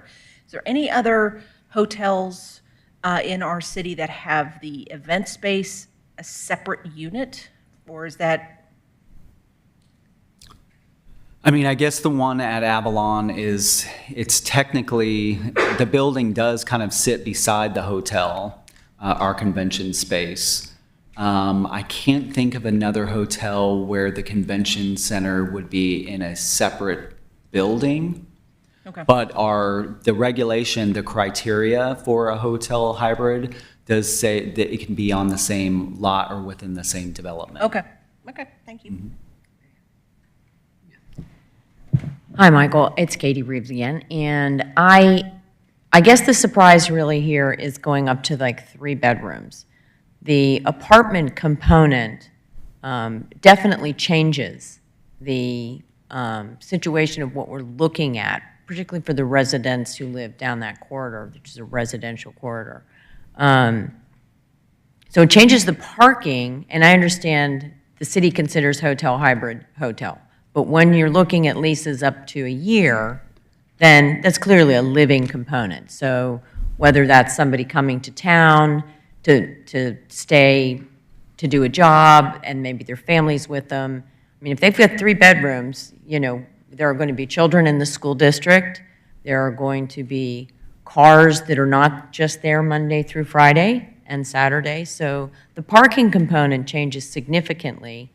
And I think the use of going up to 3 bedrooms is typically, that goes quite a bit beyond what one would normally expect. And I guess this is a new concept. We don't really have the understanding of what may be unintended consequences, one of Francis's favorite terms, what the unintended consequences can be to the local residential community and to the city of putting housing where housing wasn't intended to go. Because residences like this that are, even if they're in a hotel, they are residences that have people that are living there for up to a year. And don't really quite know what to make of that yet. I'm glad to see on one of the conditions that it stipulates the hotel products that can be used, because once the zoning happens, and could lead to consequences that are not as pleasant for us. Yeah, with regard, and we've had a conversation, you and I have had a conversation about lodging versus dwelling, and I understand where you're coming from on that. With respect to the parking, though, I would say that when we did bring forward the code change specific to hotel hybrid, we did up the parking rate to address that particular concern that you had. And this plan still meets? It does meet that. So there is a different parking rate for just a regular hotel than a hybrid hotel, and it's increased for the hybrid hotel. For the long-term stay rooms, basically, we require additional parking. Any other questions? Yes, Michael, and I apologize if you said it. What's the square footage currently of the Phase Family Learning Center? I'm sorry, the square footage of? Of the Learning Center, the Phase. See if I can get that for you. So the auditorium portion of it is 62,500 square feet. I don't know. I know there's multiple concepts occurring within this building. I wasn't sure if you meant the entire. How many? Building. What's the seating of the auditorium? I don't know what the seating capacity is right offhand, but the auditorium size is 62,500 square feet. And for the potential office out parcel, what's been contemplated or approved for the square footage of that office out parcel? The office is 59,500 square feet. And would I be fair to assume there's different owners for these different parcels? It's my understanding that the out parcels are owned individually, and then there are some kind of agreement between them to share the parking. Okay, so that, I mean, that's what I'm trying to wrap my brain around is. And I think the applicant should be able to shed some more light on that particular issue. I mean, knowing the ratios that I would be comfortable with as a kind of a parking person. And understanding what agreements are in place for shared, if there's our actual agreements in place for how this parking relationship is going to work, because I've seen them go sideways frequently in my business. Okay, I'll see what the applicant has to say.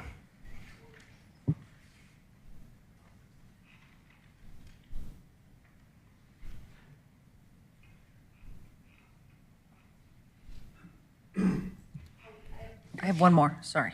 Michael, in our long-term residence hotels that we currently have in the city, and I know one's been rebranded, the Residence Inn is now called something else over near Kinko's. Okay. How many of those have three-bedroom, long-term rental hotel-type components? None, right? I'm not aware offhand. I mean, we do have a number of extended stay hotels in the city. I don't know within. We don't have the those- breakdown of those extended We don't stay. have a breakdown that if there's like multiple rooms. I know some would have a suite kind of situation where you have like living and cooking on one side and room Yeah. on a separate side. Yeah, so that, I was just trying to get a handle, we don't have anything comparable. I do not believe that we have anything comparable to this. And again, this is a very new concept through Marriott. Thank you. I have a question. Are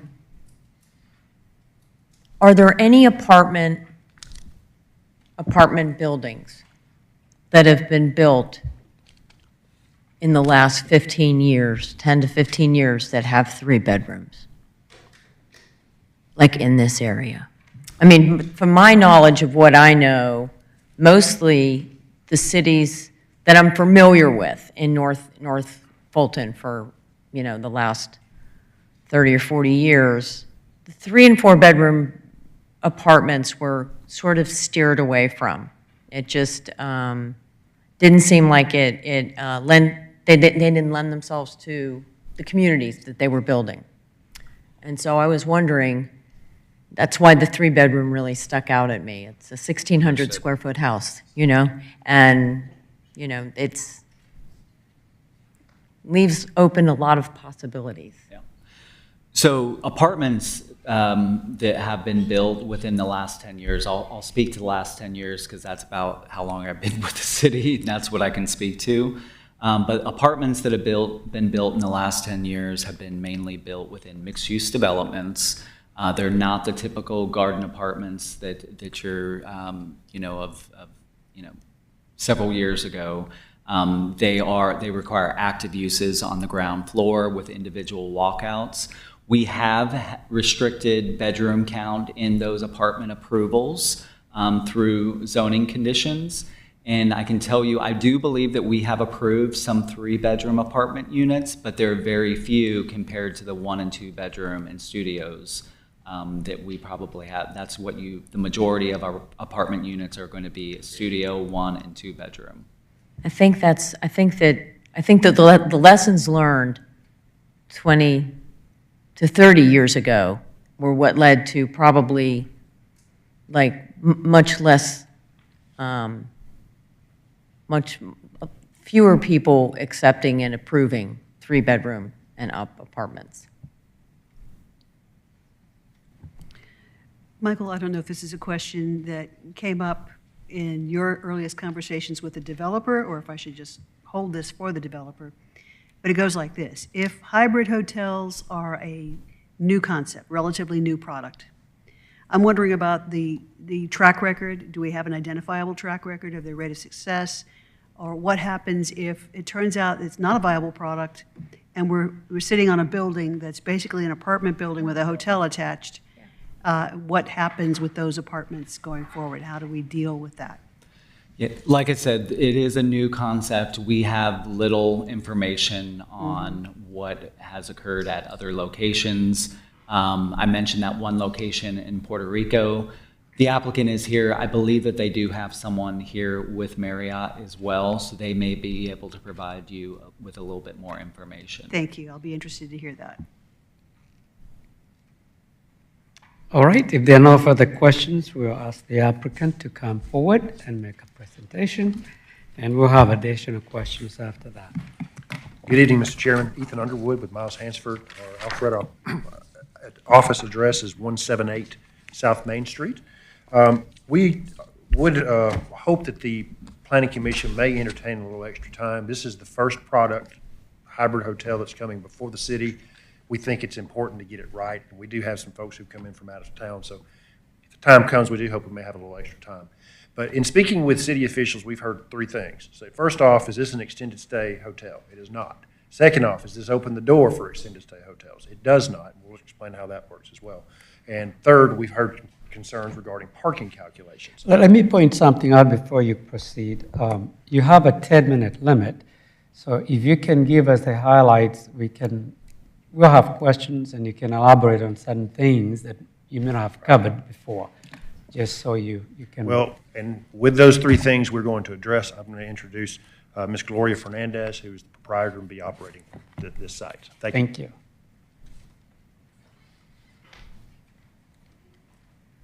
Good evening, everyone. Sure. Good evening. Gloria Fernandez. My office address is 16701 Collins Avenue, Sunny Isles Beach, Florida, 33160. I'm joined today on the team with Matt Mitchell. He's our project architect. Mr. Kyle Gagne, who is with Marriott. Of course, Ethan Underwood. And in addition, if we have any specific parking questions, Mr. Jason Joseph, who was involved with the original Mayfair development, is here as well. I'd like to start just by giving you a brief background. We purchased this property, this land parcel, in 2019 with hotel use, with the zoning in place for hotel use. And our vision was really to develop a property that would be a good fit for the area, complementary with neighboring uses, and the desire to be good neighbors. The parcel is part of the Webb Bridge, the Mayfair Webb Bridge development, which also includes an undeveloped office parcel and the community center parcel, which houses the Phase Learning Center and also Futures Church. We are governed by a recorded declaration, and we have a property owners association. This declaration sets forth that all three owners have to share the parking lot on a non-exclusive basis.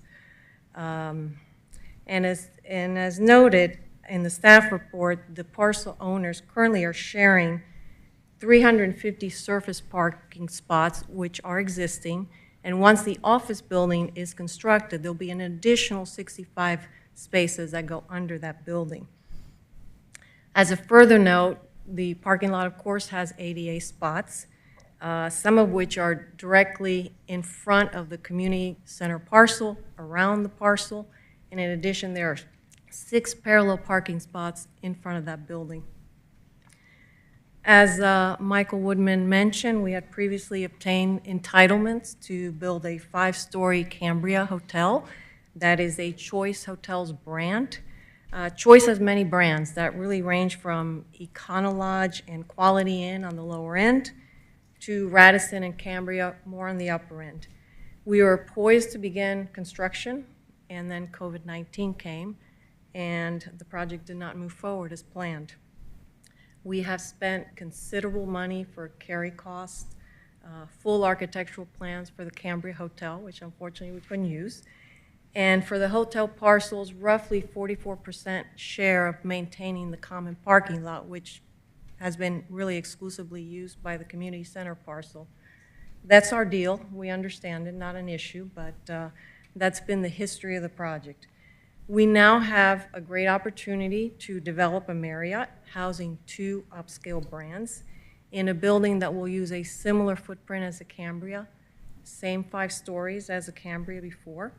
One of the brands, and most of the rooms will be Tribute portfolio brands, that's a full-service upscale brand. The other is a newer concept called Apartments by Marriott Bonvoy, or AMB for short. Again, this is a newer concept, but it's an upscale brand, as Mr. Gagne will explain. And we anticipate that this is going to attract the professional business traveler who can afford to pay the higher rates. We think this is a product that will command a premium. Tribute has, as a few examples, the Tribute portfolio has a couple of others, brands in that category, which you may recognize: the Autograph, Meridian, Renaissance. And as we mentioned, AMB is a new product, but it's a Marriott brand, and we trust Marriott. They have a track record. As I mentioned, We are doing a Marriott, and we do intend to comply with city requirements for the hybrid hotel ordinance. City staff has really put in a number of safeguards to ensure that you will end up with a quality product. Just as an example, they are requiring every guest at that hotel, no matter which brand they're staying at, to enter through a lobby. That lobby will be supervised on a 24/7 basis. The ordinance also calls for a restaurant as part of the building that is incorporated into the design. And we want that restaurant to reflect the quality of the hotel. I mean, I can certainly imagine a restaurant that could be used for not only hotel guests, but it could be for a business dinner. It could be for brunch after Sunday morning services. So we want that restaurant to have its own identity and to be a quality type establishment.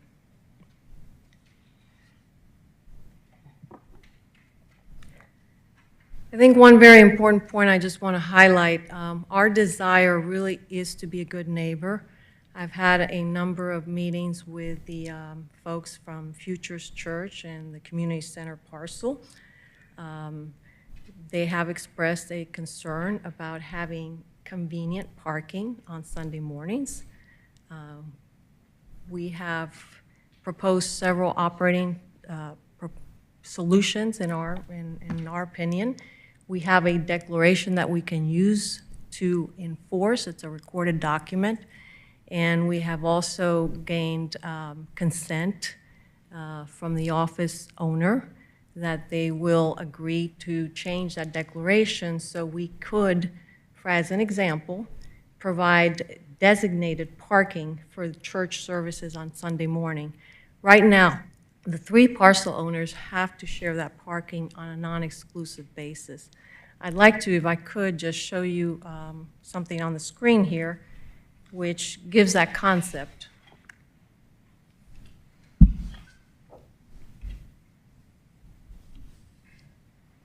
How do we change from this to that? It came up. Okay.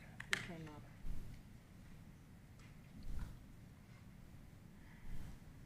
So here we have the existing community center parcel.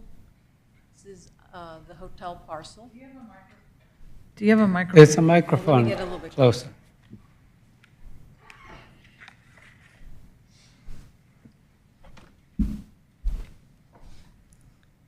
So the community center parcel's here. Their entrance faces this way.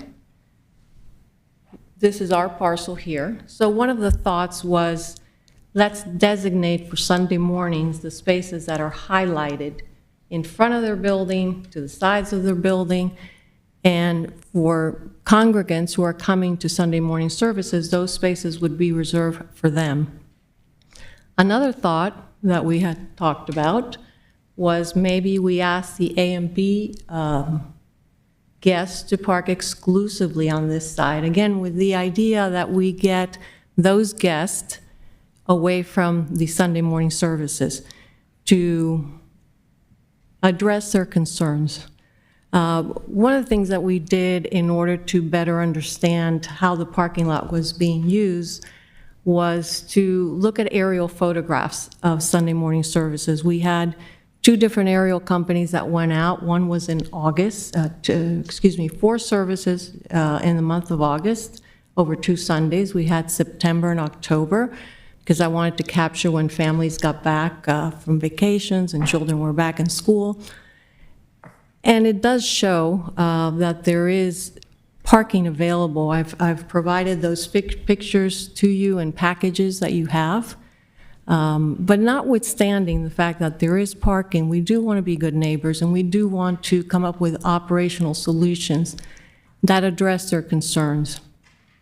So there are 2 that I mentioned. We've also talked about the hotel taking on the responsibility of towing if people were not respecting the designated parking spots. We've talked about off-site parking, and there is a precedent for that. We had an agreement, or the Property Owners Association had an agreement for off-site parking some time ago, and it was canceled in January of 2023 It was an expense of the association, and we checked with Futures Church, and they said, go ahead and get rid of it. It's not necessary, and it is an expense, so we got rid of it. But we could look at that option again, off-site parking, to try to address their concerns. That's time. Okay, I'll allow you a few more minutes, because this is important. Yes, Could sir. you, the time will need to be extended equally for both the applicant and the opposition, so Yes. how much time would you be providing? 5 minutes. Thank you. If I could, I'd like to introduce Mr. Kyle Gagne now. I think he may answer some of your questions about the brand, and he is the expert, so I'd like to bring him up if I could. Sure. Thank you. Thank you very much.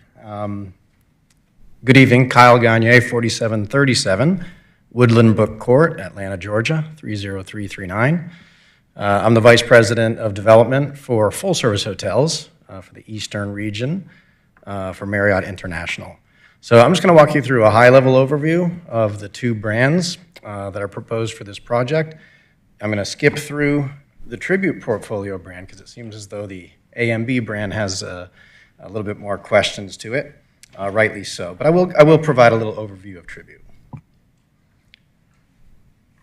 So currently over 118 hotels globally, 66 in the US, and our strongest brand in the Marriott full-service family from a pipeline perspective with 77 in the pipeline.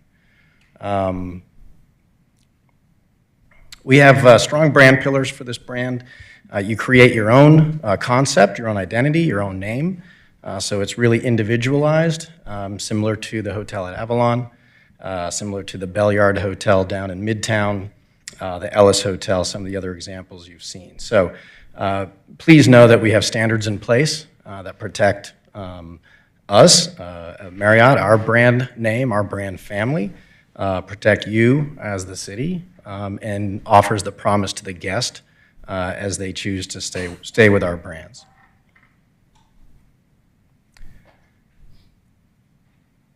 So the standards here, move over a little bit. The standards here for Tribute and for all of our brands are minimum standards. So when you see a minimum guest room of 240 square feet, this hotel will likely go a little higher than that, and that's absolutely allowed.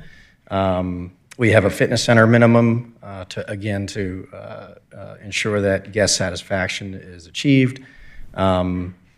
We have a food and beverage requirement, which is obviously in the regulations that have been proposed, and support the exterior entry for the food and beverage concept. And then also important to note that parking requirements are generally, in our standards, on a 1 per 1 hotel room basis.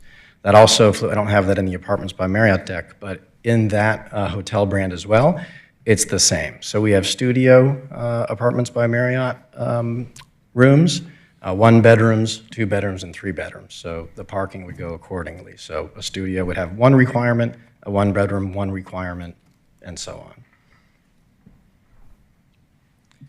Just a listing of, and I know time's coming short, so I want to get to Apartments by Marriott, a listing of hotels that are currently 4 Diamond hotels in our Tribute portfolio, so certainly will fit into that portfolio nicely.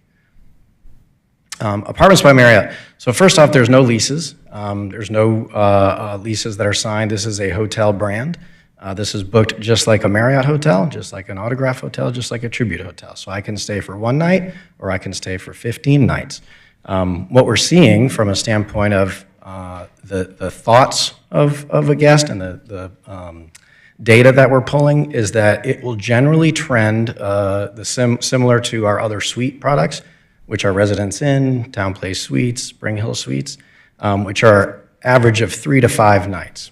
We think that with the amenities in an Apartments by Marriott hotel, that could skew maybe 5 to 7 nights typically for a guest stay. So no 1-year leases.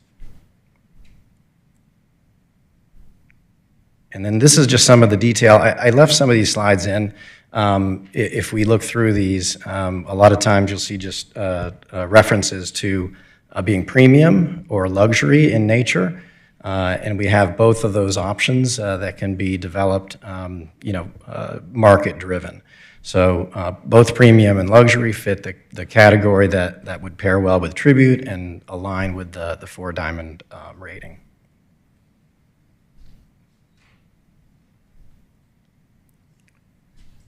And again, as Gloria said, the guest profile is business transient, so corporate guests, leisure, which is strong in this market at Hotel Avalon proves that out, and across kind of all guest stay types.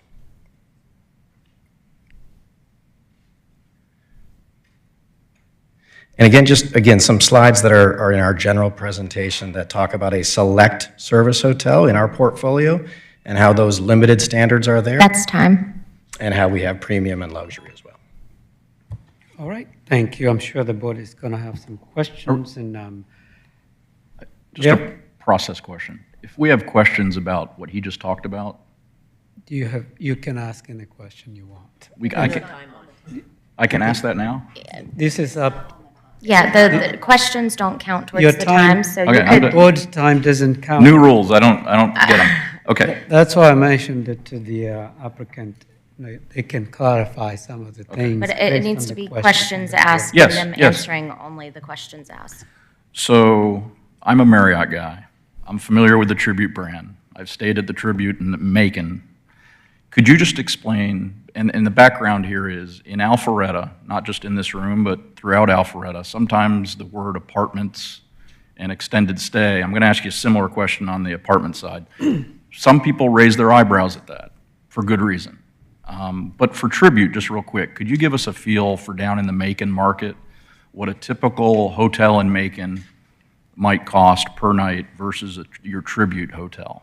Order of magnitude. I know it depends on season, but give us. Sure. So it's RevPAR index in hotel speak. So basically, does your hotel perform better than the market? So if the market in Macon is performing at $100, that hotel likely shows in at 120% RevPAR index, so $120 a night. So would lead that market in Macon for sure. We have a Marriott that's in Macon as well, out near the convention center, so not as well located and would be less rated than that. And just real quick, on the apartment side, similar question. If anybody listening or anybody that attends the council meeting thinks when they hear extended stay with Marriott, Apartments by Marriott Bonvoy, and they hear the word extended stay, and they think of the extended stay that's kind of traditional definition, rundown, $400 a month, could you explain, is that what Apartments by Marriott Bonvoy are, or are they different? No, very different.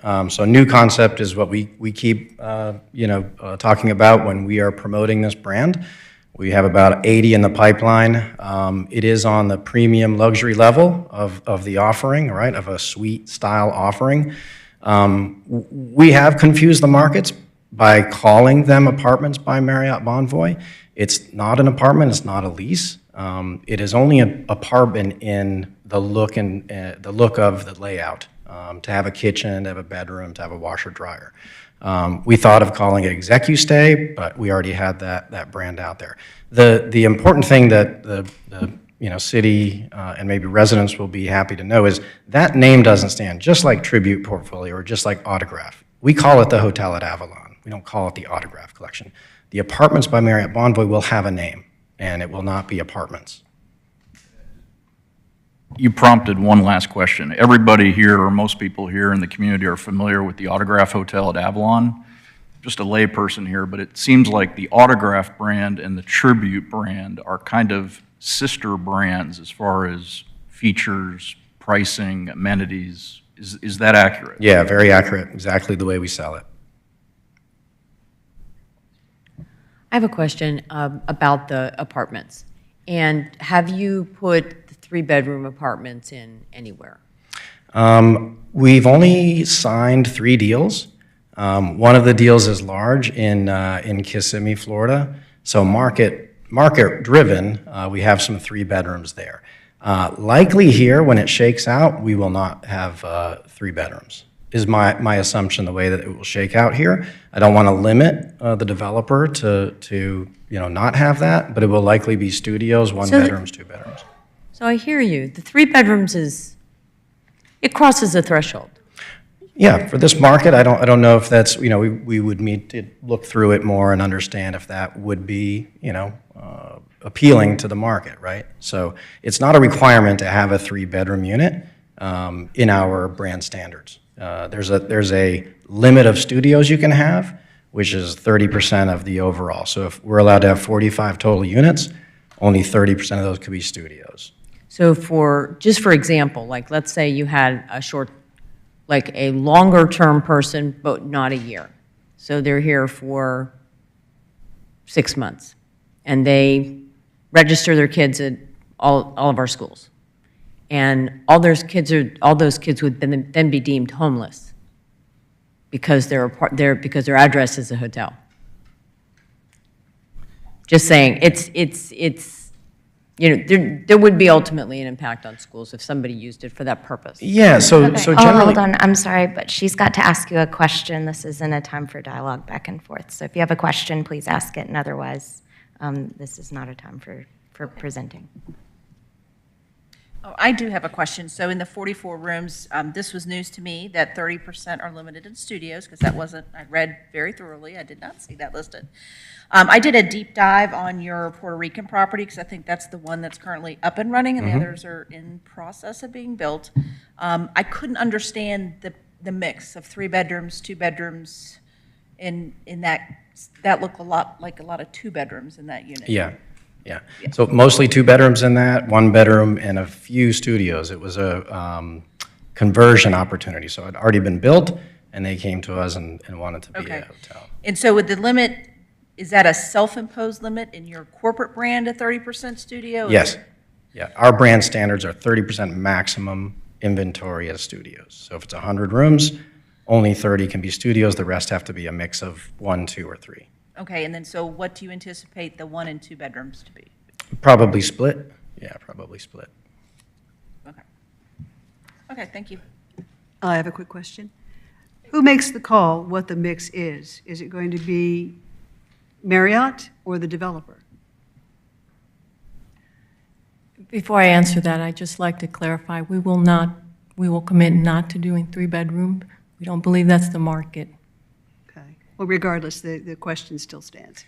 Yeah, it's market driven. So we would dive into the market.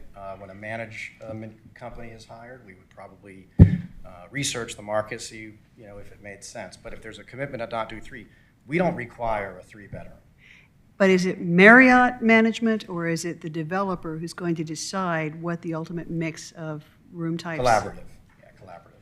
Okay. And once it's built, as I understand it, this is a relatively new, very new product.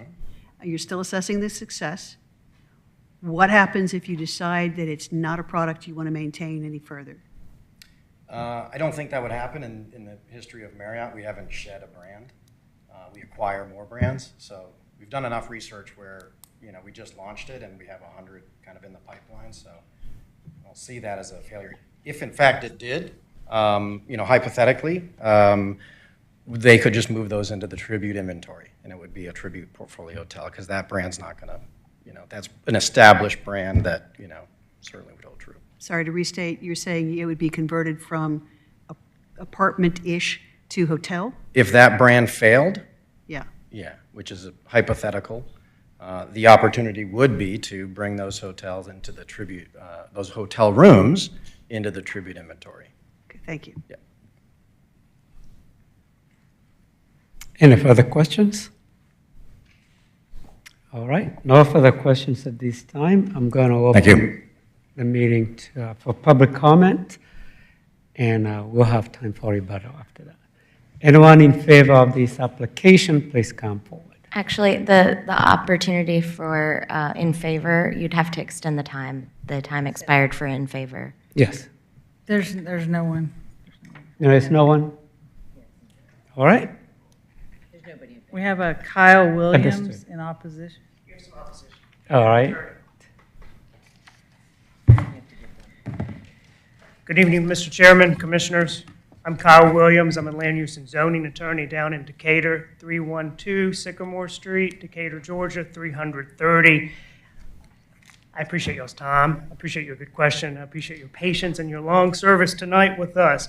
I represent Futures Church, International USA, Inc., and Influencers Media Holdings, which is the Futures Alpharetta, that existing as built, as used, operating now in this community. It is a multicultural, multi-generational, non-denominational church led by pastors Ashley and Jane Evans. They have at this location about 1,000 members. They have 15 active campuses throughout the world. And they purchased this property, the one y'all saw, that white building that's right next door to this plot of dirt, in September 2021. It's that family center y'all have talked about, the learning center, the 62,500 square feet, the auditorium. The auditorium is 800 people capacity from your fire marshal. It has classrooms, meeting spaces, community spaces, and it is part of this community that has to figure out how to live together. It is part of that master development here that is part of Mayfair at Webb Bridge community. I'm very pleased and happy to hear from Ms. Fernandez tonight about new ideas and new thoughts and a new site plan that showed some designated parking and maybe even taking 3 bedrooms off the table. I'm pleased to see that and hear that, and I think there needs to be time to further explore that, because my client purchased this property specifically to locate here in Alpharetta, and it purchased that property based on the old concept of hotel, not a new concept. It specifically purchased this property based on the deal documents that the applicant, Mr. Joseph himself, represented to my client, based on the master condo documents that said this property would be a hotel, based on what this board and our city council here approved conditionally as part of that Preston Ridge master plan that it would be a hotel, and based on your code that defined what a hotel was, what that old concept, the one that we know, what a hotel is. And they purchased based upon there being sufficient parking for all 3 of these uses: the church, the hotel, the office, as promised, as planned, as platted, as approved. 420 shared parking spaces total on a non-exclusive, non-reserved basis. Only 355 are existing now. You've heard that 200 of those are the minimum required for this new concept, this new hybrid hotel. Based on all of those promises, based on an old concept of hotel, my client spent $20 million to acquire their property, invested $250,000 on building improvements to renovate it, to move in, to locate here, to invest here. Based on that, they leased part of that building to Rethink Group, which operates a nursery to 5th grade preschool and day school program during the week from this property. The church has annual revenues of $3 million, and the tenant revenues are $2,500,000. Now the plan is changing. The game has changed, and I submit to you that a hotel is not an apartment, and an apartment is not a hotel, even if you call it a hybrid apartment. A hotel under your code, less than 7 days, no kitchen, no food prep, no laundry services. An extended stay under your code, stays of less than 1 month. This new concept, this new hybrid hotel, a long-term stay of up to 365 days a year. 1 year. With full kitchens in the unit, in-room laundry facilities, a washer and dryer in these units. This proposed hybrid hotel has a total of 148 rooms, and 44 of them will be this new concept of 1 year long apartments. 44, 1, 2, and 3 bedroom, as the commissioner has pointed out. Separate living rooms, full kitchen, washer and dryer, housekeeping. We agree this is a luxury brand. We're not opposed to that. But a hotel is not an apartment, and an apartment is not a hotel, even if you call it a hybrid.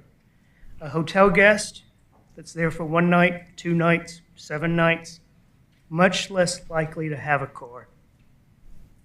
They most certainly wouldn't have multiple cars during their stay.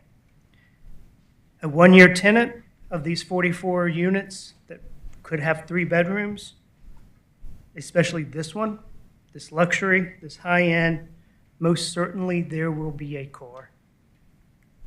There may even be multiple cars if we've got 2 bedrooms, if we've got 3 bedrooms, especially this location. If the promise of a hotel has changed, then the promise of the parking should change. And should be some consideration of that. The parking here cannot serve these continued uses based upon the plan that was previously approved. And while we've heard some good ideas tonight, and I'm pleased with them, and I hope I can get the opportunity to continue those conversations with the applicant and Ethan, who we went to law school together, and I've known him forever. That's not what's before you tonight. There are no restrictions, there are no conditions, there are no proposed parking changes in what's being applied for in the application or in the staff recommended conditions. No new parking plan, no new traffic plan, no new anything as to how this is supposed to change with this new concept. And as Commissioner Stratton pointed out, when he read my love letter that was probably too long and too dull and had too many words, we threw it all in there. Because how does this new concept definition of what a hybrid hotel means when it says it can only be 40 feet, when it says the lot that it has to be owned has to be a certain size, how does that work with this PUD? This is a hard fix, and it should not be rushed through. And it should still be studied, because a new concept requires new parking and a new comprehensive plan here, and not relying upon the same parking, because a hotel is not an apartment, and an apartment is definitely not a hotel. And those uses, the car uses there, and that's what we're concerned about. The car uses will be different. I appreciate your time. I appreciate your service. I appreciate your diligence. I thank you for listening to me. We respectfully ask you to deny this application, or at a minimum, defer it. Defer it while we continue to have some conversations as to a new parking plan, a new traffic plan, a new idea to flesh this out. I'm happy to take your questions. I've got some of the folks from the church here, but I'll be quiet because y'all got one more item. Thank you for your comments. I know we have limited time, and I don't know how many more people would like to speak in opposition. Do you have the time left? 7 minutes and 7 seconds. Is there anyone else who would like to speak against? I don't see anybody else. Thank you, Commissioner. Thank you very much. I'll ask the applicant if you have anything you want to respond to. You can respond to that. At this time, their time has expired. I just wanted to make sure to make that clear, so That's you're fine. extending again. Anything else you'd like to add? To inform the board? I'll give you 2 minutes. 2 minutes. Thank you, Mr. Chairman. We respectfully, we respect the church's concerns. However, we would present to you that the staff incorporated that additional parking requirements in the code. Hotels have a certain number of parking spaces. This hybrid hotel, those hybrid units require additional parking spaces. Those are contemplated in the code to address both the restaurant as well as the hybrid hotel parking. There's no variance that's needed. So we are not requesting any change to your code. This complies. There is excess parking to facilitate both the new use as well as the hotel that the property is currently entitled for. So with that, we respectfully submit to both you and to the church that there is adequate parking. We hope that you will follow your staff's recommendation. Note that we're not asking for any variances, and recommend approval. Thank you. Thank you. Is it 2 minutes yet? You said 2 minutes, then it's 1 minute and 15 seconds. Okay. Okay, great. Jason Joseph. Where do I live? 115 Cooper Sandy Point, Alpharetta, Georgia, 30004. Good evening, everyone. I'm the original developer of Mayfair Webb Bridge. And Jeremy, Mr. Scott, we spent the better part of close to a year and a half analyzing parking. This was a monstrous, with Kathy and her team, monstrous effort at trying to establish how do you build a mixed-use development with up to close to 60,000 feet of medical office. How do you do it with 62,500 feet of specialty use at the Faze Family Center? How do you do it for 148 key full-service Cambria? What is important on the site plan that you don't see on there is actually a fourth parcel that was designated for a 6,000 square foot freestanding restaurant on that parcel. So per the original submission, and as a condition of actually the approvals, we removed, and Kathy, I know you will remember the negotiation because of the concerns around parking, in that we removed a full parcel that was originally valued, exponentially at the time to bring that. We removed it and replaced it with actually parking. So it actually allowed for us to go from sub 400 to over and get to the 420. So it was a very, very big concern. Thank you. Just want to make sure I added that. Thank you. All right. I will turn this over to the board, and you can do whatever you want in terms of questions. Thank you, Chairman. I have a general question, and I'm not sure if this is to staff or to the applicant, but if in fact we heard mention of a commitment to not do 3 bedrooms, did I hear that correctly? Does that affect the application? Does it have to be revised and resubmitted? Or can we just put it as a condition? Right. Yeah, so what I would recommend, the applicant had indicated that they would commit to not doing 3-bedroom units. Mhm. So to memorialize that in the conditions, what I would recommend is condition number 5. The second sentence reads, no more than 44 rooms shall be used for No more than 44 rooms shall be used for stays of up to 1 year. And at the end of that sentence, I would continue on and say, and rooms shall be limited to no more than 2 bedrooms. Okay. Thank you. And does that change the calculation of required parking spaces? Not under, No, because they didn't give a mix. That was. Typically, it's quoted per room plus a no, change not under the parking requirement under hotel hybrid, because it's the long-term rooms just require 2 parking spaces per room. Instead Just of 1. verifying that. To revisit, just make sure I've got this right. Change condition 5 to add at the end, and the rooms shall be limited to no more than 2 bedrooms? Correct. Okay, thank you.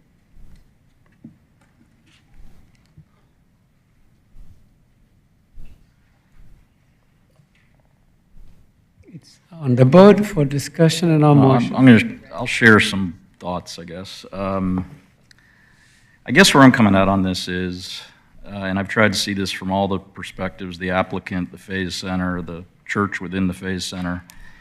But at the end of the day, if there wasn't a change, we would have had a 2 to 3 star Cambria hotel at this location back in 2020. And any hotel is really allowed there by right. And it could be an 8-story hotel. I mean, and I've tried to put myself in the shoes of the church. I would rather have this high-end product where people are paying a lot of money on both sides, both the Tribute and the apartments by Bonvoy, than a 2 to 3 star, 8-story hotel that could have more than 148 rooms for sure. I also think, from where I sit, my wife spent years in convention services and meeting planning, and I talked to her about this. She believes that the Tribute and the Bonvoy apartment product could be a better customer for the Faze Center for conventions and meetings than a 2 to 3 star Cambria hotel. Very high-end brands, we talked about that. I would encourage the public or anyone here tonight, think of the Autograph Hotel at Avalon. Very similar in quality, finishes, features, that kind of thing. And I'm going to say, in my opinion, if we're going to have a hotel at this subject property, which we will, from my opinion, this will be as good as we could ever get as far as the image of Alpharetta, the brand, the clientele, the high-end amenities.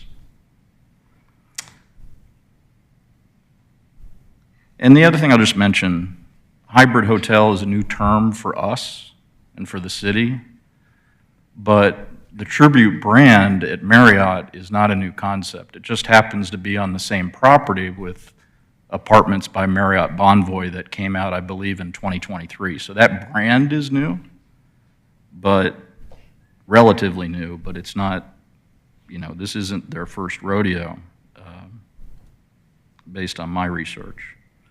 So all in all, that's my take. I'll chime in here on this product, and I do think you, the Marriott guy, sorry, don't catch your first name, said it wrong, the little branding problem. When you're entering a new market, the word apartments sends a lot of red flags to the community and a lot of concerns. So I want to think about that moving forward. And I do appreciate you guys willing to work with the no 3 bedrooms. That definitely make it a little bit more palatable for me, but I do think there's still some homework to be done. Sounds like there's been a lot of attempts to work through some of the parking scenarios, the shared space scenarios, but the plan that was presented and approved in 2018, 2020, whenever that date was, that was all part of it. And the buildings were built after that. I have been resident on that street, drive by it every day for 25 years. So, I do think before this goes to city council, there does need to be a little bit more homework and a little bit more conversation. So you're presenting possibly more of a shared understanding of what it looks like moving forward. So, Just want to mention to the board, if you have any clarification matters you'd like to have before you vote, you can always defer. That's not what I'm suggesting you do, but there is that option if there are other clarifications that you'd like to have.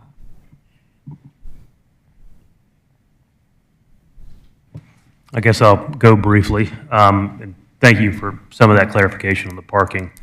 If there was significant discussion and analysis done on shared usage, I guess it just didn't have access to it prior to this meeting. So I'm sorry if I was coming in late to understanding any work that had been done prior to this.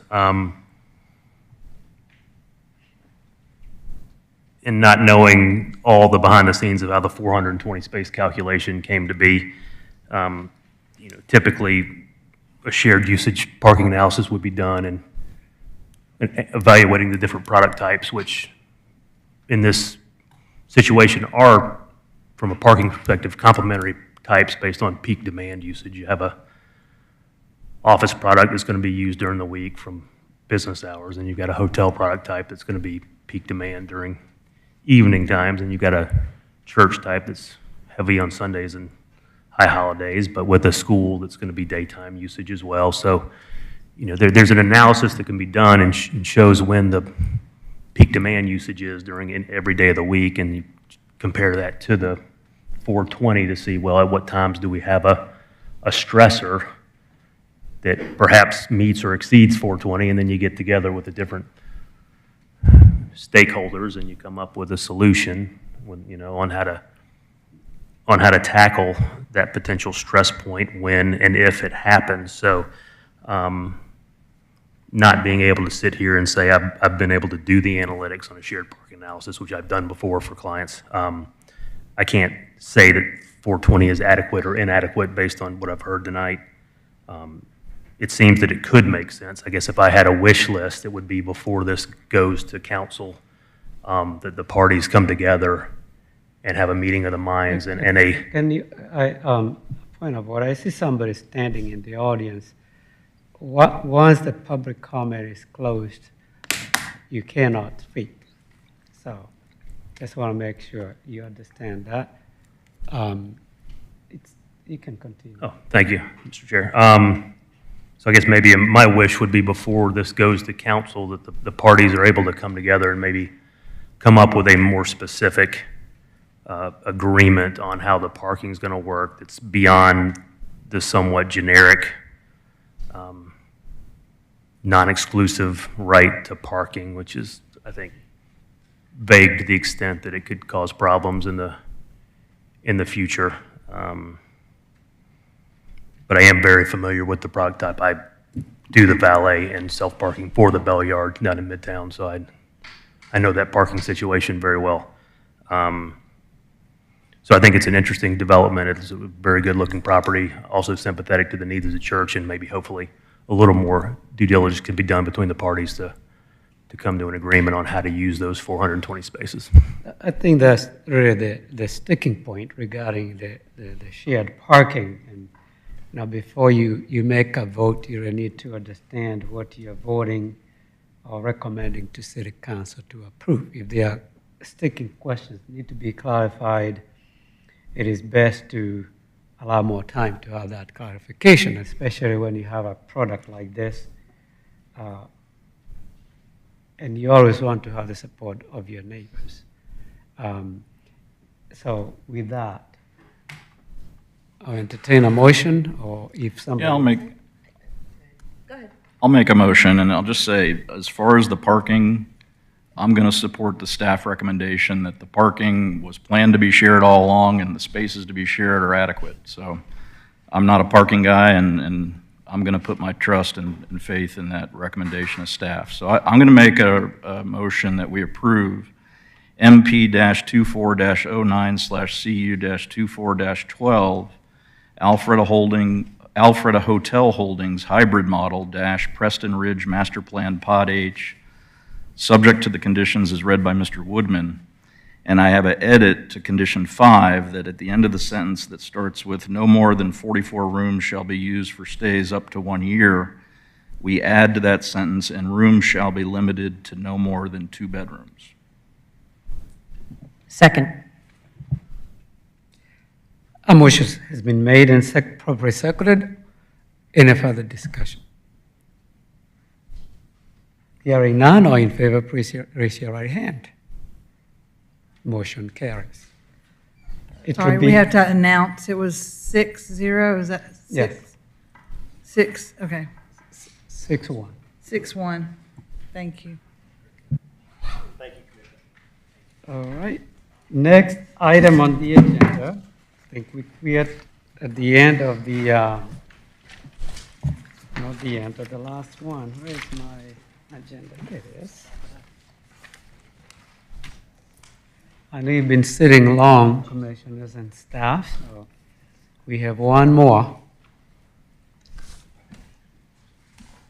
It's CLUP 24-03/Z-24/V-24-18 TPG Brookside Master Plan, Fund B.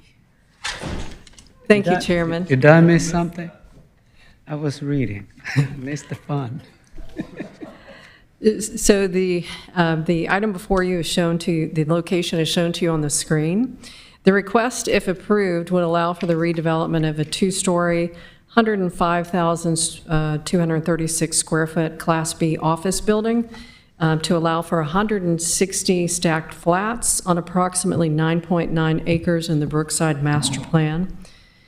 They are also requesting a master plan amendment to add dwelling for sale attached to Brookside Master Plan Pod B. A comprehensive land use plan amendment is requested from corporate office to high-density residential, and a zoning is requested from O&I to R10M, which allows 10 units to the acre for sale. Variances are requested to increase building height, reduce setbacks, reduce undisturbed buffers, and reduce parking.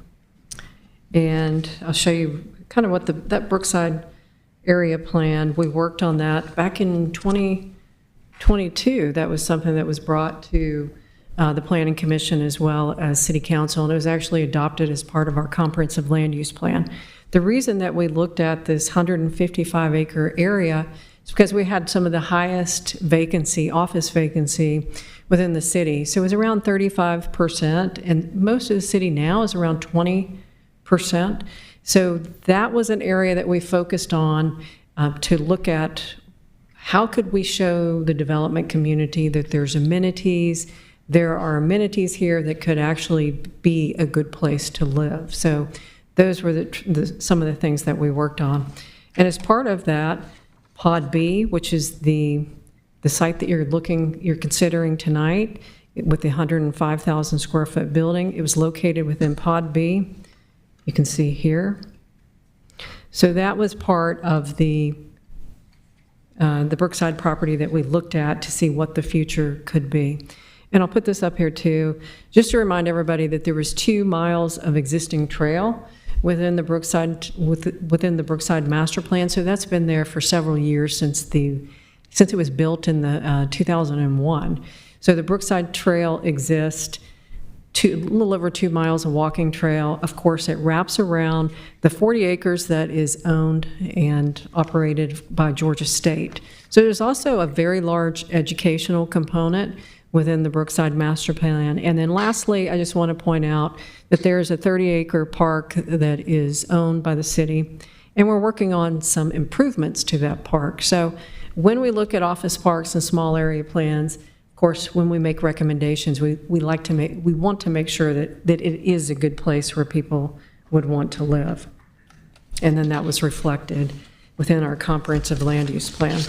So I'll show you the plan that they're requesting. Again, it's removal of this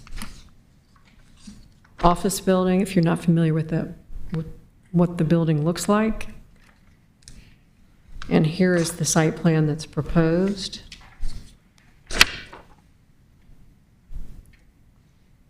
So the variances that they're requesting for this 160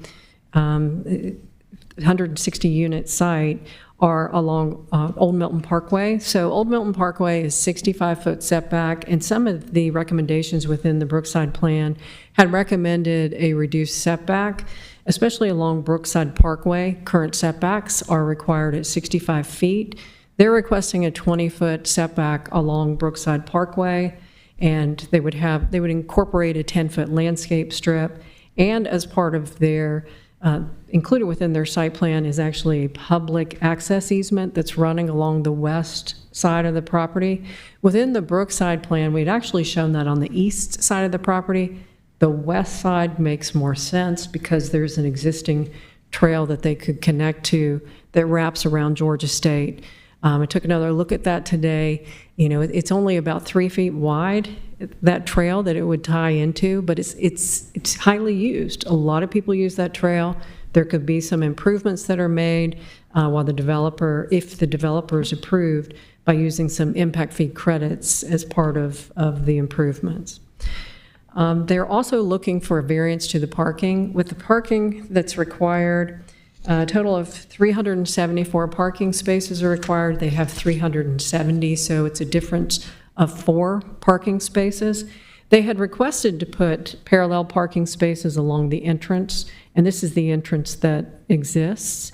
And our transportation engineer felt like there would be too many illegal turnarounds in order to get to these parallel parking spaces. So although they attempted to meet the parking requirements, the 4 parking spaces that they were showing here, we did not feel like that's something that should be included for safety reasons.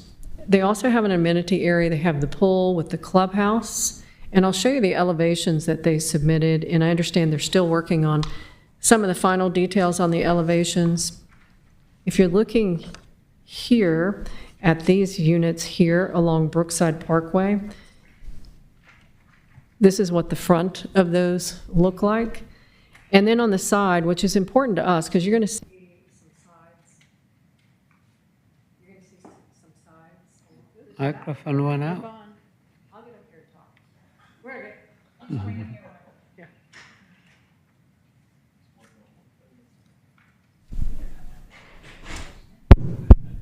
And so the elevations that I've just added to the overhead, that's the majority of what the elevations will look like. But of course, we wanted to make sure that anything that's adjacent to Brookside, that the sides, that they look like the front, that they have heavy architectural materials. So that is this.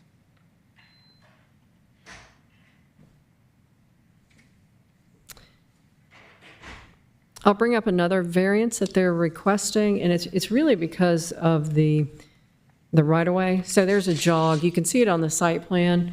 So they had to request a larger setback along Old Milton Parkway because of that right-of-way jog. So in here, they have a greater setback variance that's requested.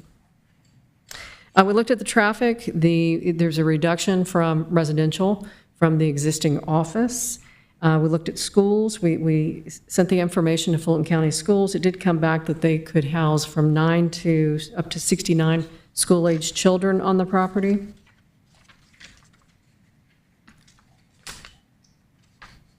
And after review, we reviewed the applicant's proposal against the established review criteria for a master plan amendment, comprehensive land use plan amendment, rezoning and variance.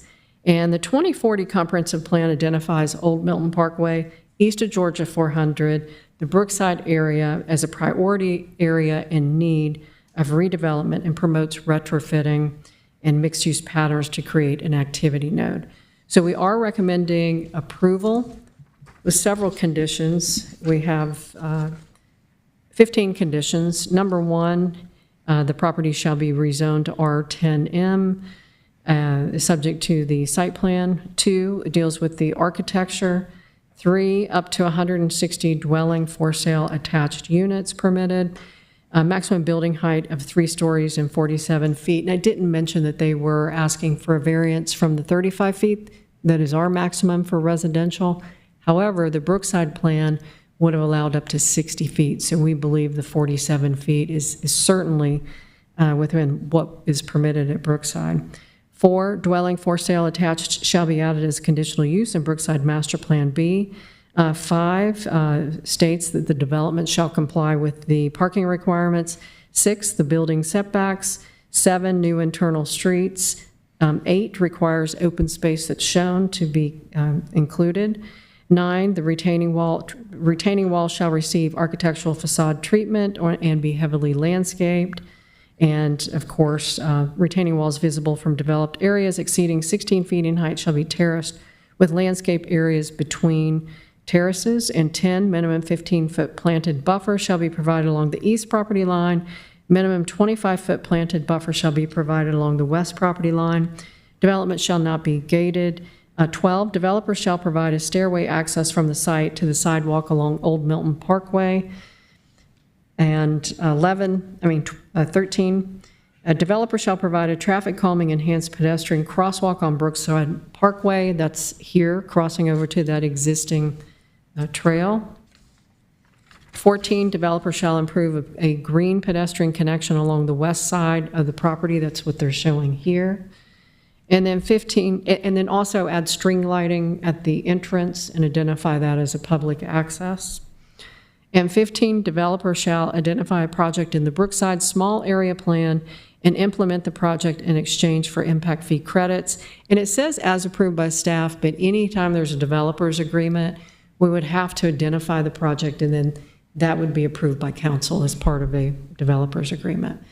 And that's the recommendation. If you have any questions, I'll be glad to try to answer those. All right. Any questions for Ms. Cook? The price of these may be priced out for students, but you're right there by Georgia State. Is there a rental percentage that is going to be identified here? Well, there should be a maximum 10%. If we did not, Did I miss that? then it should be included. Thank you. Yes. Yes. Condition number 16. Oh, it is? Oh, yeah, so add an additional. Kathy, I do have one other question. So one of the things I was concerned about was, and I had talked to Michael about this, the side facing Old Milton and side facing Brookside. And so these renderings, I don't know, I didn't see them in the packet, maybe I missed them, but so this side facing view is restricted. So one of the questions I have is on the back patios, are we putting any kind of language in there to make sure they're, because all the back patios, as you look down that row, I don't want the first one to look different than the other 8 in the row, is what I'm trying to say. So the unfinished wood on the decks and things like that. Yeah. You know what I'm saying? I do know what you're saying. 'Cause So it should be no unfinished wood visible from Brookside is what you're thinking, because you're not going to see it from Old Milton. Correct. So I want to make sure that the side facade that you had extrapolated that it needed to be more than just a flat Yes. wall. It didn't, just that one end unit wasn't taken care of, that it was consistent all the way through. Would that be covered in DRB, or is that something we need to include? This is going to be staff review versus going to DRB. So I think no unfinished wood visible from Brookside, because you're not going to see it from Old Milton. Right, okay. So you want me to add that as a 17? Yes.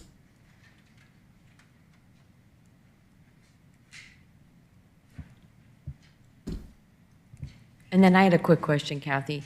It's, obviously you've left plenty of room for Old Milton Parkway's improvements that are yet to come. Yeah, that's a good question, because there are not going to be any changes on Old Milton Parkway to the sidewalks because there's the GDOT project. Right. But they're leaving the trees. So the trees will remain. GDOT's not removing those, as well as leaving the 5-foot sidewalk. So there is enough room. And the trees that are along Brookside Parkway will also be left on the property, and they'll be building an 8-foot sidewalk on Brookside. Great, thank you. I have a quick question. Is there a change to the amount of impervious surface such that it would affect stormwater requirements? There's an existing stormwater pond. They're going to put that underground. Okay. And this, we haven't ran the count, but this appears less impervious. Okay, thank you. But we definitely, that will be a requirement as part of the stormwater review. And then, just to clarify, the recommendation from staff is to deny the variance to reduce parking. So the 4 spots that are not outlined, you're saying deny, and they'll need to figure out how to. Yeah, figure out where to put those. Okay. Because, yeah, we just don't recommend that those be at the entrance, the right in, right out. Because the concern is if they have parallel parking spaces here, that if they have the right in, that people are just going to either just try to park in those parallel parking spaces with their cars, facing the wrong way. It just could be too much conflict. And I was very surprised to see the interconnection with the parcel to the west. Was that part of the pod stipulation, or was that desired by the developer? That's existing.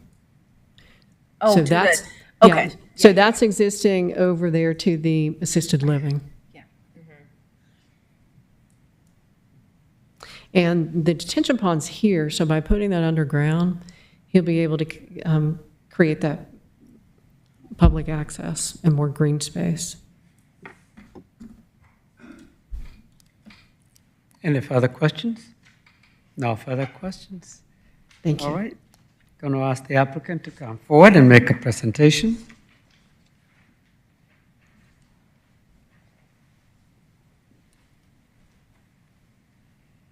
Good evening.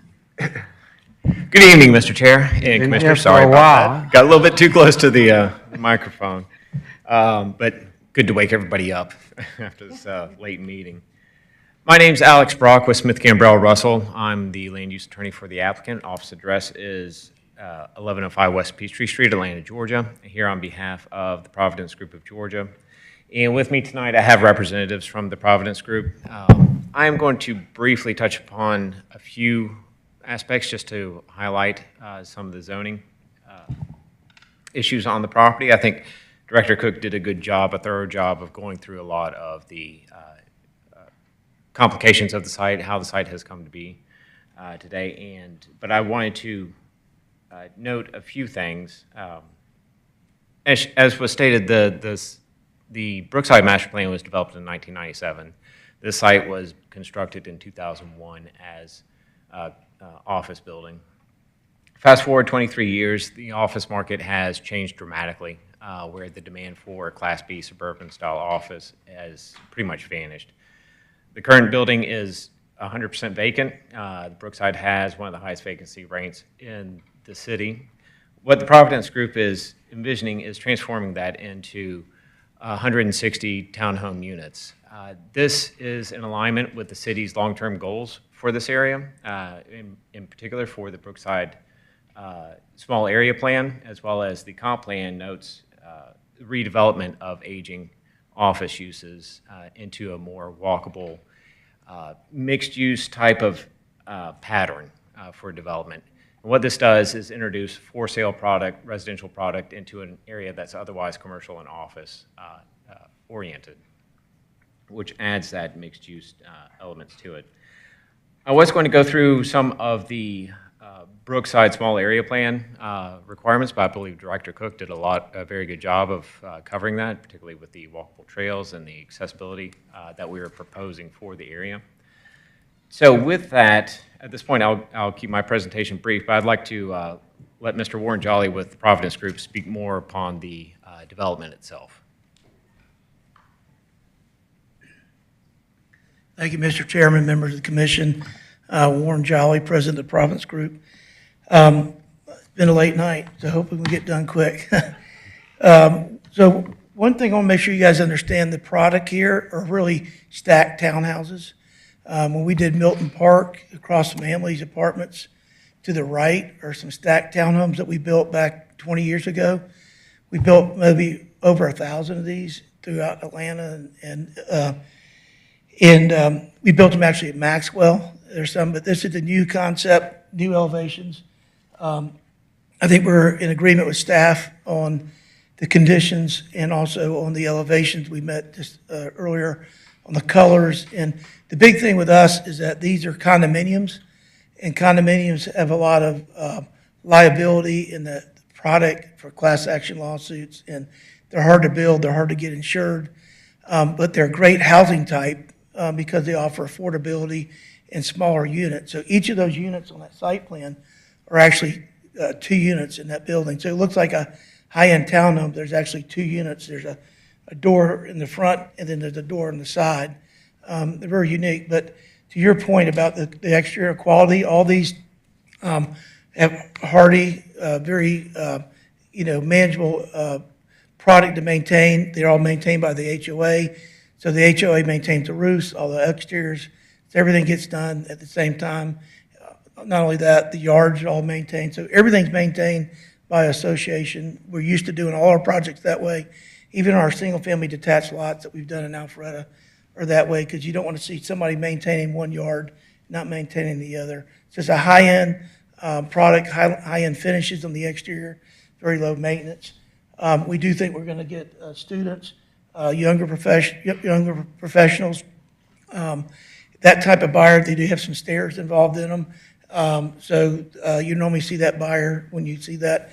Also, the porches on the ones that are the stack units closer to Old Milton, the porches are built into the unit, so you don't have them kind of cantilevered out, so you don't even know they're there. The ones that face Brookside there, most of those are covered, and so you have a nice porch, and so they just don't look like a deck hanging out. We also have very stringent rules of what can be on a deck and what can be on a patio. A lot of it has to be done with safety as far as grills and that type of stuff, so the HOA is very regulated and very mandated.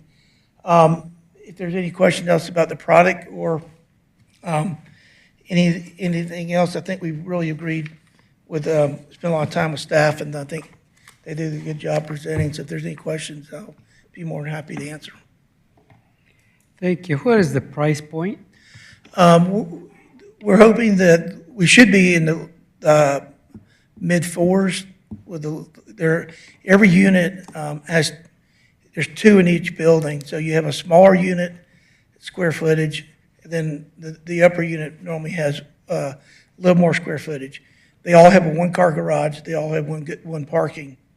The extra parking requirement is because we do have a certain number of units that are 3 bedrooms. Most of them are 2 bedrooms. All the ones on the bottom level are 2 bedrooms. And then every now and then when you see the pop-up in the elevation that went high, that unit would have 3 bedrooms. So you start somewhere in the mid-4s, and then you'd have the upper unit start in the mid-5s to right under 6. Thank you. That was actually just one of my questions. What is the mix of 3 bedrooms? And do you have any idea? I know I won't hold you to it, but it looks Yeah, pretty so- well rendered, so. So the ones that, so the ones that are the smaller units that are up closer to Old Milton, those are buried in a kind of a basement condition. We have 19 out of those. There's 90 units and 19 are 3 bedrooms. And then out of the other product, half of them, 35 are 3 bedrooms. So it's 19 and 35, so 45, 54 units of the whole project are 3 bedrooms. The rest are 2. I will say that these really helped, so thank you for including those, just so Yeah, that they're and- not flat. And I do appreciate you doing And that. and I met with Kathy. We have 2 architects, one to Niles Bolton and one Vicini Lagoni. So they're going to be coloring that rendering we'll have before mayor and council to match the approved colors that got approved with Kathy tonight. Okay, great. Thank you. Thank you. How much more time do we have for the applicant? I paused it while he was answering questions, so just about 3 minutes, 45 seconds. All right. Anyone in favor? Please come forward. I see none. That's because they all gone to bed. Anyone in opposition? It's still very airy tonight. No one in opposition. Anything you'd like to add? I think you have about 2.5 minutes. No, I think the only thing was the parking. It was if we don't get the variance on parking or can't figure out those 4 parking spaces that we took out, that means we have to remove 3 bedroom units, which the problem is the product's already designed because you'd have to take one out in the middle. So hopefully the variance for just 4 parking spaces, or can we put the 4 back in the front that we took out? That would be greatly appreciated. Thank you. Thank you. All right.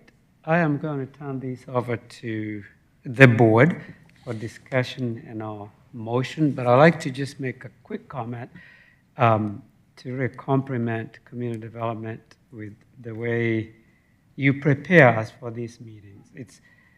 We have 476 pages, and because of that, the thoroughness of staff, it makes it easier even to enforce the new rules. And I'll remind applicants next time that by the time they get here, we've read a lot of material, and sometimes we've had discussions with staff during the week to clarify. So they can limit their presentation to where they're just hitting the high points, and we can follow up with questions, which is we would like to spend more time so commissioners can feel comfortable with what they're recommending to council. And with that, any further discussion? Yeah, I do have a quick question for Kathy. Sorry, just to the podium is fine. It'd be a quick one. We did have a red line version that was presented on our top desk that we did not get emailed to us. Is that, are you acceptable to all of these red lines? What did I do with the red lines? Let's see. We were fine with the red lines except the parking. Number 2. And then the condition, if you're interested in adding it regarding the 10% cap. In the past, what we've written is, what we've conditioned is no more than 10% of the units shall be rented as stated in the HOA covenants. So no more than 10% of the units shall be rented as stated in the HOA covenants. And then there's a 17 that Commissioner Srinskas was wanting to add regarding the... No unfinished wood visible from the Brookside. Brookside, yes. I mean, I guess the drawings indicate that, but I just want to include that. So the only other question I have with number 2 is they mentioned I'm going to say this wrong, lesser design dated TBD. Do you want to put, is this today's date? Or I don't want to necessarily have a TBD date that we approve something with a TBD. Right. That doesn't feel. Do those have a date on them? They don't. Oh, no, they do. November 6th, I think is what that says. 6th. Yes. So are we good putting that? Is that what you agree to? I would do the two dates would be the November 6th, and do both of them, because they had two different elevations, do both of them show November 6th? No, the other one shows 10/30/20. That's why I'm confused, because Yeah, let me get that really the quick. red line strikes through the 10:30. Okay, you're correct. So one of them would be with the Lassard design. That's November 6th, 2024. That was yesterday So that's the one you want us to reference? Yes. Okay. in both places, the two TBDs. Well, I think you only need one. Because you don't have the Niles Bolton.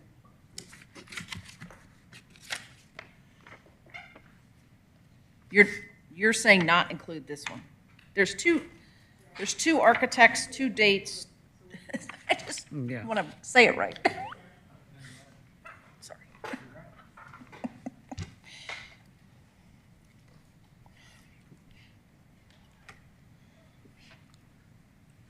Because the way it's written, it says submitted renderings prepared by Bolton Associates dated. Okay, and my apologies. I would leave it there because they're changing without, I think the TBD, we will insert that prior to council because they're changing the colors only. I Of mean, the if you're Niles? comfortable with that. If you're not, I would just go ahead and put in there the 10/30/24 and the November 6th, 2024. Yeah, there is still final approval by staff. We're talking about substantial. Yeah, I just wanted to have the right date. Yes, That's- yeah. You don't want to have TBD in a predation of zoning. Because, I mean, full disclosure, they are going to change some of the colors, but not the materials. There's Okay. just a few little changes, and these elevations don't show lighting, so we're going to ask them to put some lighting.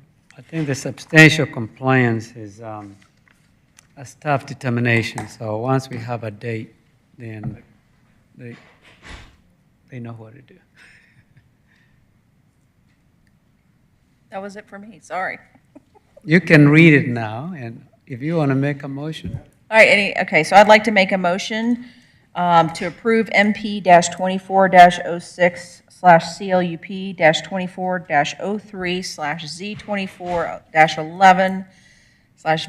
MP-24-06/CLUP-24-03/Z24-11/V-24-18, the Providence Group, 3750 Brookside Parkway, and deny variance to reduce parking subject to the following conditions as presented by staff, with, on number 2, using the red line and inserting after Niles Bolton Associates dated 10/30/24 and Lesser Design dated November 6th, and including all the strike-throughs. 2024. November 6, 2024. Well, I haven't gotten there yet, ladies. Give me a break. Okay, and then on number 16, include the condition as Kathy read it. No more than 10% shall be rented and stated in the HOA covenants documents. And then number 17, no unfinished wood shall be visible from Brookside Parkway. Second. All right, a motion has been made and properly seconded. Any further discussion? Hearing none, all in favor, please raise your right hand. Motion carries unanimously. It goes before council. I'm sorry, who seconded the motion? I wasn't, I was. I think it was Todd. Parking, Okay. Commission on Parkings.